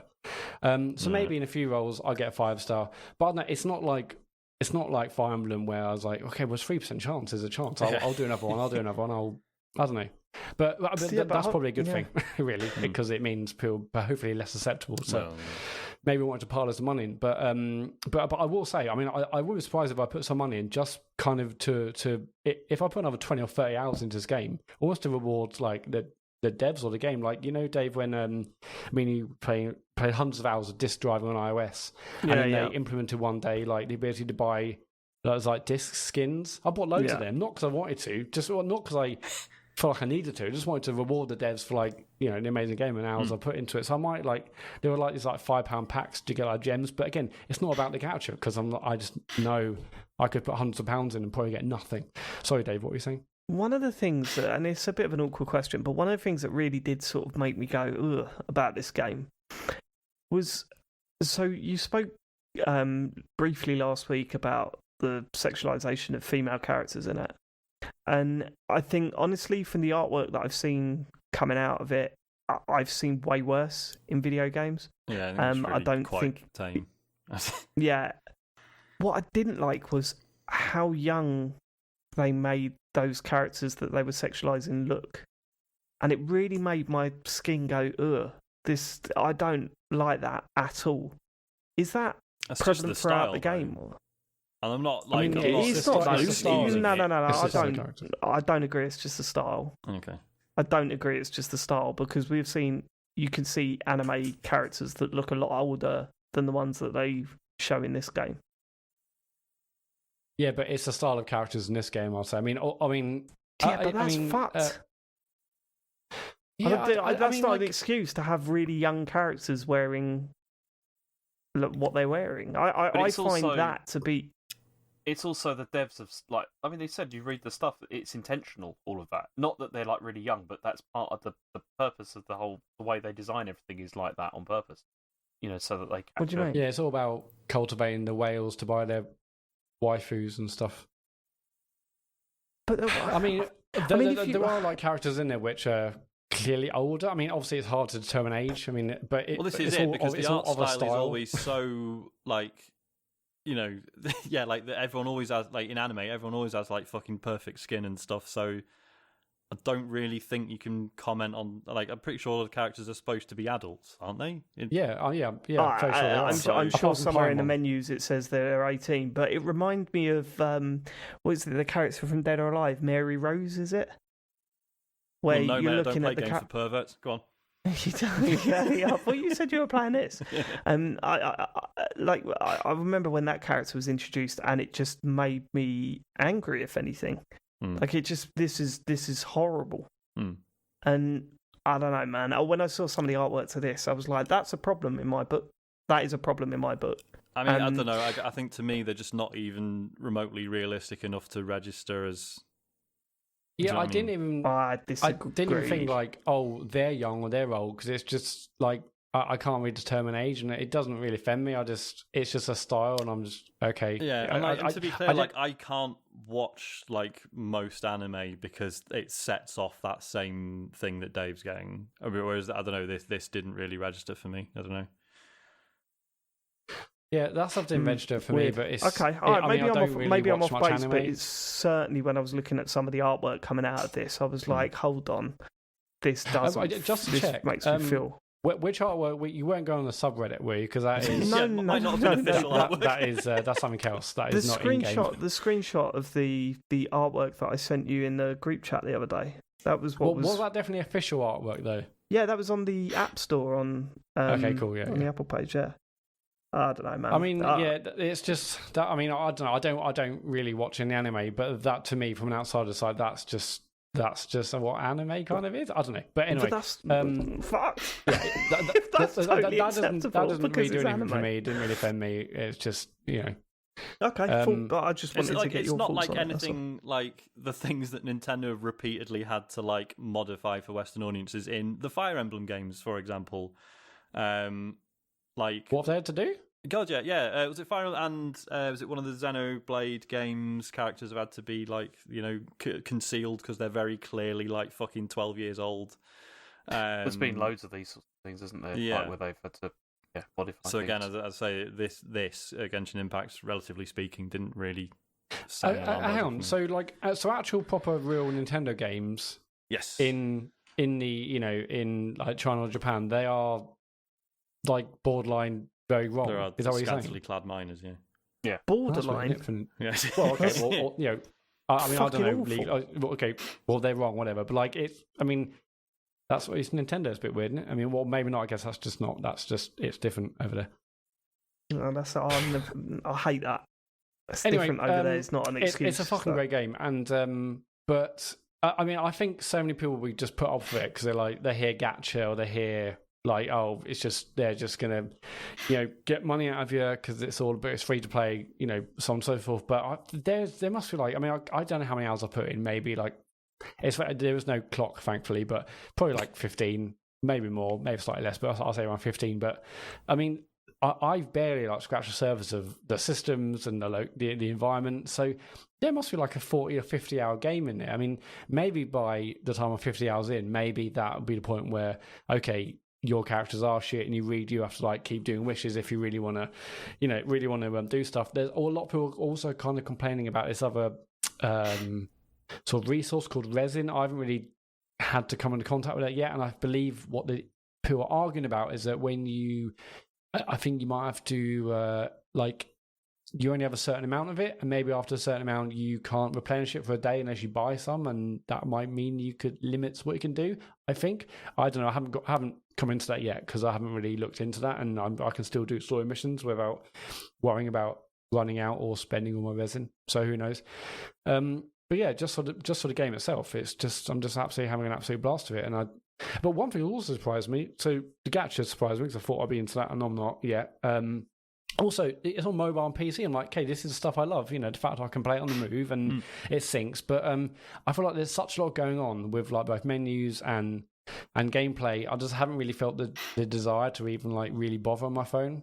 And I'm really happy playing it on PC with a controller. It looks great. It's like 60 frames. It looks gorgeous. But maybe if I get into dailies more, I'll be like playing it on my phone a bit. But yeah, that also is an element to it, which kind of surprised me. I thought I'd be really into that. But yeah, Genshin Impact. If you're listening and you've maybe been put off or not bothered because of the gacha stuff or the in-game transactions, I would definitely recommend giving it a go. You might find there's like a 40-hour game you actually love, which you don't have to pay a penny for. It's quite crazy. Okay, yeah, and I assume you didn't give this a go in the end, James. No, I did not. No. James already decided. James. I'm sure you'll probably hate it, but I mean, he put himself on mute there. Clearly, I did, yeah. It's again what I was muted. Yeah, you don't want to hear me coughing, do you? No desire at all, James. I don't know. Maybe one day I've got so much to play and do at the moment. It's just it's not high on my. Well, Sean, you were playing for a bit, weren't you? Yeah, no, I'm still keen. It's just Hades has taken up almost all of my gaming time this week again. But no, I am keen to get involved. It's been really cool seeing the discussions in the Discord and stuff as well. There's quite a few people are into it. Yeah, we have a channel on Discord. It's mostly just like 5 or 6 of us, but which again is kind of surprising. I thought more people would be into it considering how popular it is. But yeah, it's good. There's also co-op that opens up later down the line and all sorts. But for now, I was playing it myself, and it's very good. Okay, that's it for me. All right, well that's it. Should we get to questions? Yeah. Obviously, we've been going a while, so I'm going to have to strip some out. So apologies. If you sent one in, there's a good chance it's not getting read out. Rafi says, "Hey, you lot. After hearing about Sean being in trouble because he had fake Sonic tattoos, I remembered that I too once got in trouble because of the blue blur. At age 6 or 7, I had just started getting into gaming and used to draw Sonic the Hedgehog a lot. A couple at our school were going to a christening, and the school asked all of the class to create a christening card for them. Coming from a family of heathens, I didn't really have much of a reference point for any religion, but I took a stab at it anyway. Later that afternoon, the school rang my parents and asked them to come into school because they were concerned about my drawing. They were then shown my christening card, which features Sonic the Hedgehog and his fox pal Tails on the front of the card. Tails was being crucified."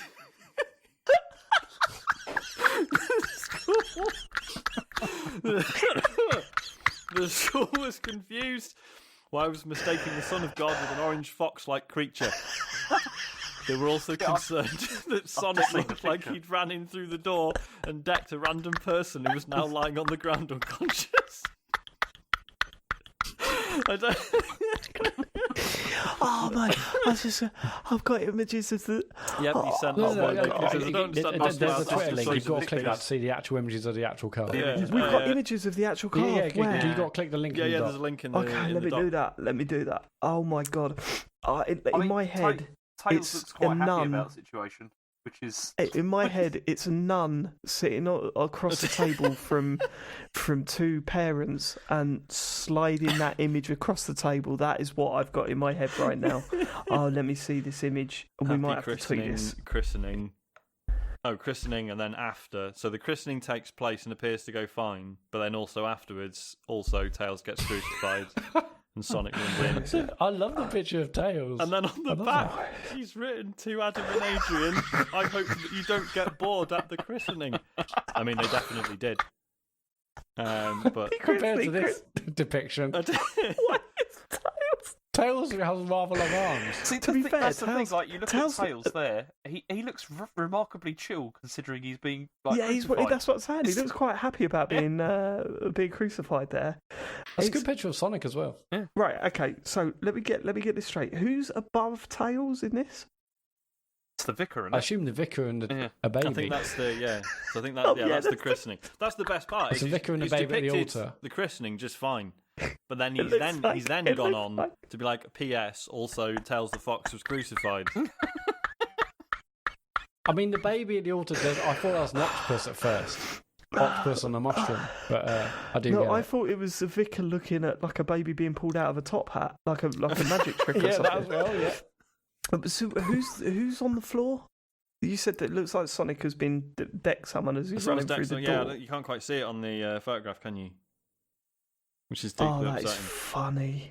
'Cause the That best is thing very, is, very good. I mean, Have you Tails seen is the- have you seen smiling on the the crucifix, back as well, Dave? whereas Sonic seems unhappy.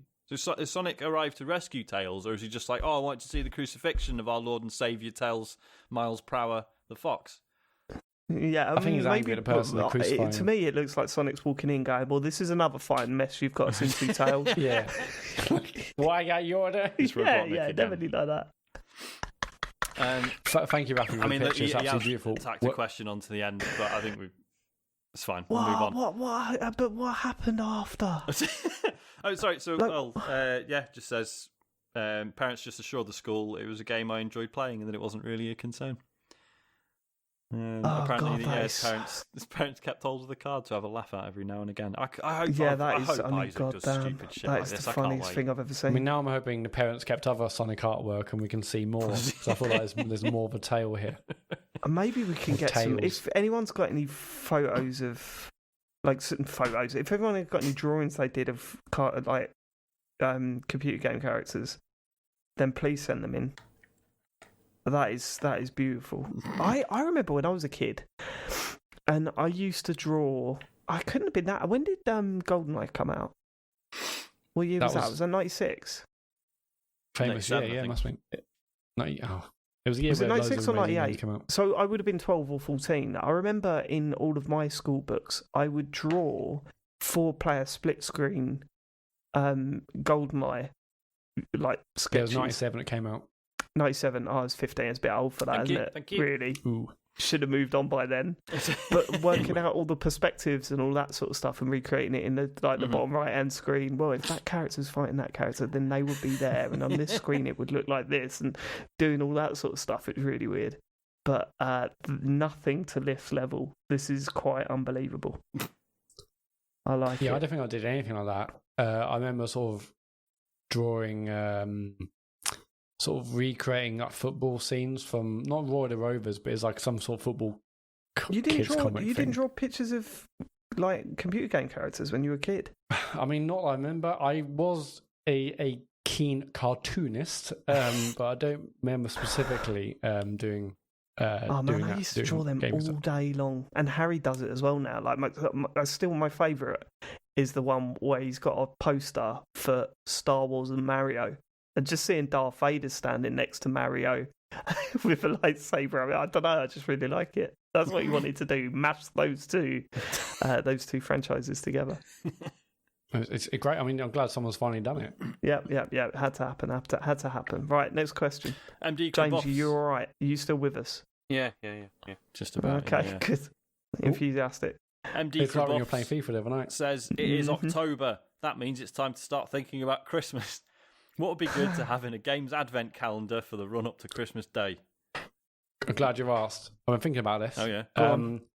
My suggestion is you get a download code for an indie game. So it's the indie calendar, and That'd be great. yeah, That's so surely already been build done. download code, new game every day, very short game, get All played. right. That's it. Why are you saying that, James? Because Matt came out with it. No, because it's surely already been done. That It's has. too It's got- good an it's got to idea. be Yeah, done. but I think the point is, even if it I has don't think already it been has. done, it'd be Has cool it? to be That's a like, great idea. if it was I just mean, like every maybe a day, bit it was just like a chocolate new too, but- experimental, like even if it was just like a 10-20 minute game. Exactly. That'd be Yeah. cool. I mean, the shorter the better. That's Yeah. like today's game. Yeah, that'd be wicked. I'm surprised they If haven't that, got like if that has been done, Yeah, it has. I please just someone had a send me the look. link. 'Cause that's a fucking brilliant Yeah, idea. I If don't think it has hasn't- been done, but it's It been has. I done. just had a look. I just found it. Yeah, like indie video games advent calendar 2009. So it's not been done for a Yeah. while. They should do it again then. They should. Yeah. What was in it? Right, Hang on, what exactly. was in it, James? Yeah. So that's my idea. It was a good Yeah, idea, hold though. on. What was in it, James? Sean just asked. I'm just having a look. We've got it right in Alright. front of you. It I'm says here. surprised there's not. Oh, go on. Do you want me to read what it says? I mean, it's a press release. No, reading we've it. only Yeah, asked you give us a twice. quote. Go on. Yes. Oh, I'm not going to read it then. Fuck you. Brilliant. I just Wow. fucking honestly, I'm surprised that EA haven't done a FIFA Ultimate Team calendar. To be honest with you, you get like a pack a day or something, or you get a specific card every day for your FIFA Ultimate Team. That just seems like that would fly off the shelves. Have you heard about all of the Boots advent calendars they do? No. What, like the 30, 50 quid makeup ones? They're like the 30, gym 50 ones, quid makeup ones from YouTubers and stuff like that, and people buy Oh, them, yeah, that's old hat, mate. open them up on YouTube and count up how much they actually, like how much the products would cost individually, and it's coming out to about £3. And you just think this is... And then the YouTuber always then does a YouTube video going, right, this is going to be hard to talk about, guys. Yeah, I just want to... when the original idea first came out, I was, this is not who I am. All that sort of crap. This is learning process, and I'm going to be better for you, my fans. I haven't. I've. It's slightly different angle of the camera, and I haven't got makeup on because I'm very solemn, very very sorry about this. One thing is we do a TCGS calendar For sure. Absolutely. What could we give away every day is what I'm saying. Micro podcast. Every day you get a number of James's mobile number. and then you could, by the end of it, you just got all his personal information about that. After day 12, what will happen then? No, you start later, and then Christmas Eve, like James's phone just goes mental. Yeah, James's phone is on. Yeah, well, no, because in the last few days, people just start guessing at the last few numbers, and someone will get it right. That's true. Some the people first get one it to guess wins dinner with James. Wins Christmas dinner with James. Nobody would want that. That would be. Some people would. There's some real sickos out there, James. I'd love to have Christmas dinner with you guys. Yeah, I think we should work on a Christmas calendar. I think we should. I think we good. All right, we'll get that guy. Can we do a 2021 calendar? Yeah, I'd love to do a calendar, like a proper sexy photographs. Yeah, like Matt has got one of the best Christmas-based photos I've ever seen in my life. And if we could recreate stuff like that for each month, the one where you're holding Resident Evil. Yeah. That's brilliant. I'd love to do stuff like that for every month. That'd be great. And they're all James, and he's got his top off. That's the plan. I mean, we could definitely get. I mean, it's probably tricky with COVID, but like, one day, get a photo shoot somewhere. We'll go there. Take 12 lovely pictures. I mean, we could definitely do it, but no one would buy it, Matt. Let's not kid ourselves. Let's not get to the point where there's a lot of sickos out there. Yeah, people buy it. I'm thinking we charge reasonable, something like 30, 50 quid, and then I mean, there's there's an indie code every month to a game to play. You get 10 bits. James's phone number on Twitch. James's phone number. And a cool sticker. So here's a sales pitch. How about a calendar that you don't have to be a sicko to want? That was like that. Maybe do they exist? Do they exist? Yeah, the Cliff Richard ones, mate. They're quality. Right. Ian Gawler Collins. I won't read the whole thing out because it's very long. Basically, started playing Destiny 2 and it's a fucking nightmare. Have we got any tips? Not really. It's just really awful at getting new players in at the moment. Apparently, that might change in November. I realise that is a pathetic answer. But have they not changed the onboarding at all? No, they must it's have done by now. dreadful. I've got an excellent tip. Yeah? I've got an excellent tip. Yeah. Get into our Discord. Chat to someone in our Destiny Discord group. That's true. Arrange to play with them for a night and ask them questions. What am I supposed to do with this? What am I supposed to do with that? And they'll run through it with you. That's the way to do it. And you might get a new pal out of it. How about that? Might get a new friend. Just the one each. Yes. Don't hog them all. It is just a very, very bad onboarding process, and apparently they're rejigging it. I mean, the upside as well. There's the new expansion out in a month. So everything you learn between now and a month's time, you'll need to forget anyway. Exactly. But and all the progress you make will be not meaningless, but there'll be an item that just goes, "Hey, here you go. You're now the right level for the new stuff." So just enjoy yourself. It's fine. Doesn't really matter.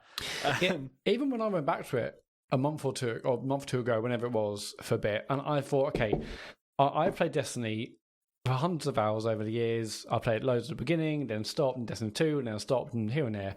But I want a YouTube video that says, going back to Destiny in and then insert the year there. Like, go back to Destiny in 2020, have to do it every 2021. 3 Like, months, those wouldn't videos they? aren't really there. So I just had to watch loads of videos, had to play it and learn a bit.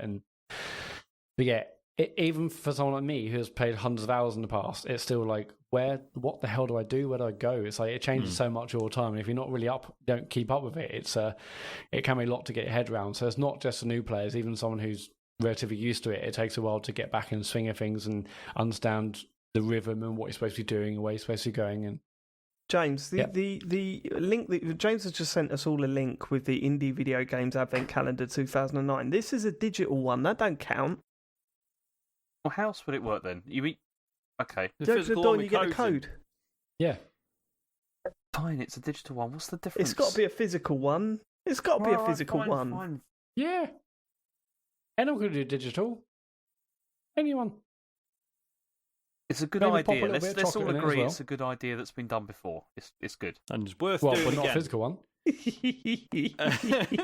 James really wants to go to bed now. Yeah, all Go right, let's speed up. It's Miriam 10 Rendiat past says, 12. Dear TCGS Coterie, nice. Nintendo's flagship racer has been in the news recently as domestic cats terrorise Mario Kart Live home circuit tracks. With the TCGS co-crew being the speed demons you are, especially James in his Honda Jazz, in which track from the series do you think you could wreak havoc using your own cars? I wouldn't even need the car. What's the one in Mario Kart 8 where everything's donuts and sweets and shit?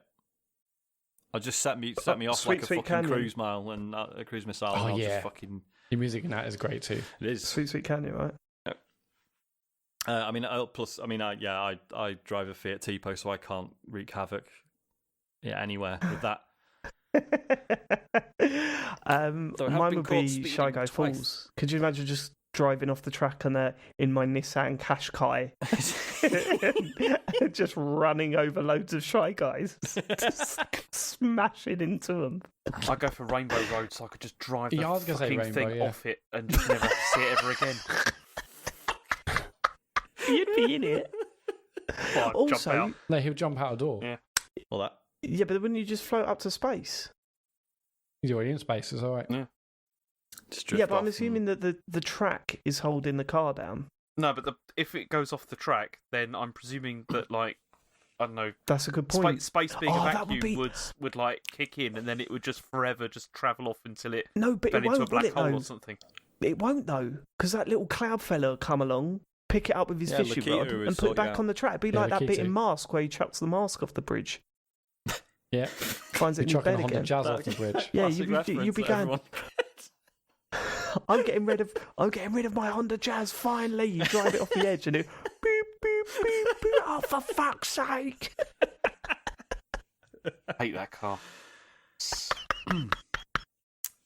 Lee Davies says, I'm switching from PS4 to Xbox in November and recently got a pair of Xbox headphones that came with a month of Game Pass Ultimate. So I've been playing Forza Horizon 4 on my phone, which has been good, but the small amount of lag makes it tricky to win races. Or maybe I'm just shit. You're not shit, Lee. It is just the lag.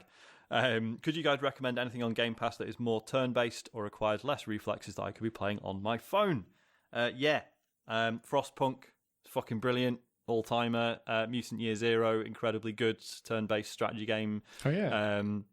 Nowhere Profit and what's it called? Slay the Spire, both really good sort of deck building roguelikes. Surviving Mars, really good strategy game. Well, it's not strategy game, but it's just about surviving on Mars, as the title suggests. And apparently Wasteland 3 is fucking brilliant. That's the new sort of post-apocalyptic Yeah, I played RPG. a little bit. It's a lot to get into, Yeah, I but can imagine. it's because I really want like another. This is like kind of going off on a different subject, but I really want another game like Disco Elysium to get into. Yeah, totally. And I thought maybe that was it, but it's obviously loads of combat, so it's incredibly different to Disco Elysium. Yeah, it might be worth trying Divinity 2. Everyone says you that said is that in the the past. I one. probably should because I just want another Disco Elysium experience. But yeah, unfortunately, Disco Elysium James, is very you are weird. aware you're on a podcast that you can talk on, right? Yeah, he I know, knows, but he just doesn't I don't want to like break up the flow of what you're saying. So just constantly sending us text messages to advent calendars to do with gaming. Like, Is this one physical too? It might be. I'm not sure. It wasn't clear. And this one's from 2014. Yeah. Right, okay. I think we should end it now. I think that should be the last question. Just speaking on Game Pass, Dave, what do you think about Siege coming on Wednesday? Well, yeah, I mean, I already own it, so fine. Yeah, so do I. But Yeah, also, breaking news. You got some breaking news? Oh my god, here we fucking go. Okay. Right, James, okay, every time you say this, I get excited. Give me something good. Wait. Before you say what it is, what do you hope it is, Matt? Come on, give us a prediction. I just hope it's like a big announcement somehow from Sony or Microsoft. Right, okay, that's very generic. Go on. Well, it's not a big announcement, but it's Okay. you know, the Xbox app was getting updated so you can do remote play to it. That it's out Yes. now. It's just come out. Okay. Hey. Oh, and does it work with the One? Yes. Okay, right. Okay, I better update my Xbox app then. There you go. Cool. They completely redesigned the app, by the way. It looks completely different now. Oh, good. Excellent. All right. Which Okay. looks like which looks the same as the Android one has looked for ages. But Edward Nigma says, "Dear TCGS, do we need to do another one? I think. Last one. Okay. Well, you started it. Go on. So currently, we still await your apology for the massive unprepared spoiler, even though you know it was wrong to do such a thing. Anyways, whilst I have you, see if you can solve this, an easy puzzle. Not until you apologise will this stop, because you will get a harder puzzle every week for your sins." Mr. and Mrs. Smith have 6 daughters. Each daughter has 1 brother. How many people are in the Smith family? Little easy one, Well- but do you know? Listen, I will see you next week for more wrath. Well, this is easy. Sorry. So that's It's 9. 2 plus 6 is it's 9. Yeah, it's 9. It's 9. It's 9. 9. That seems too obvious. Well, no, because No, I think because the trick is that you meant the to go, trick is they're trying to make you think that each 6 Each you daughter add has- 6 and each one 6. has a Yeah. brother, One but brother they're each, all yeah. related. Yeah, come on, you've But got we to do saw better than through that, the your Riddler. riddle, Enigma. You'll have to try harder than that, mate. Yeah, you don't get one over on us. Even if it is 12:15, we still can get something like that. Exactly, mate. Yeah. But I can't. Right, I'm not awake enough to think of anything funny to say. So Let's move on. yes. A fun To the end two bit. advent calendars as well. Fucking hell. Okay, James, Okay, leave it. Matt, do you want to do the socials?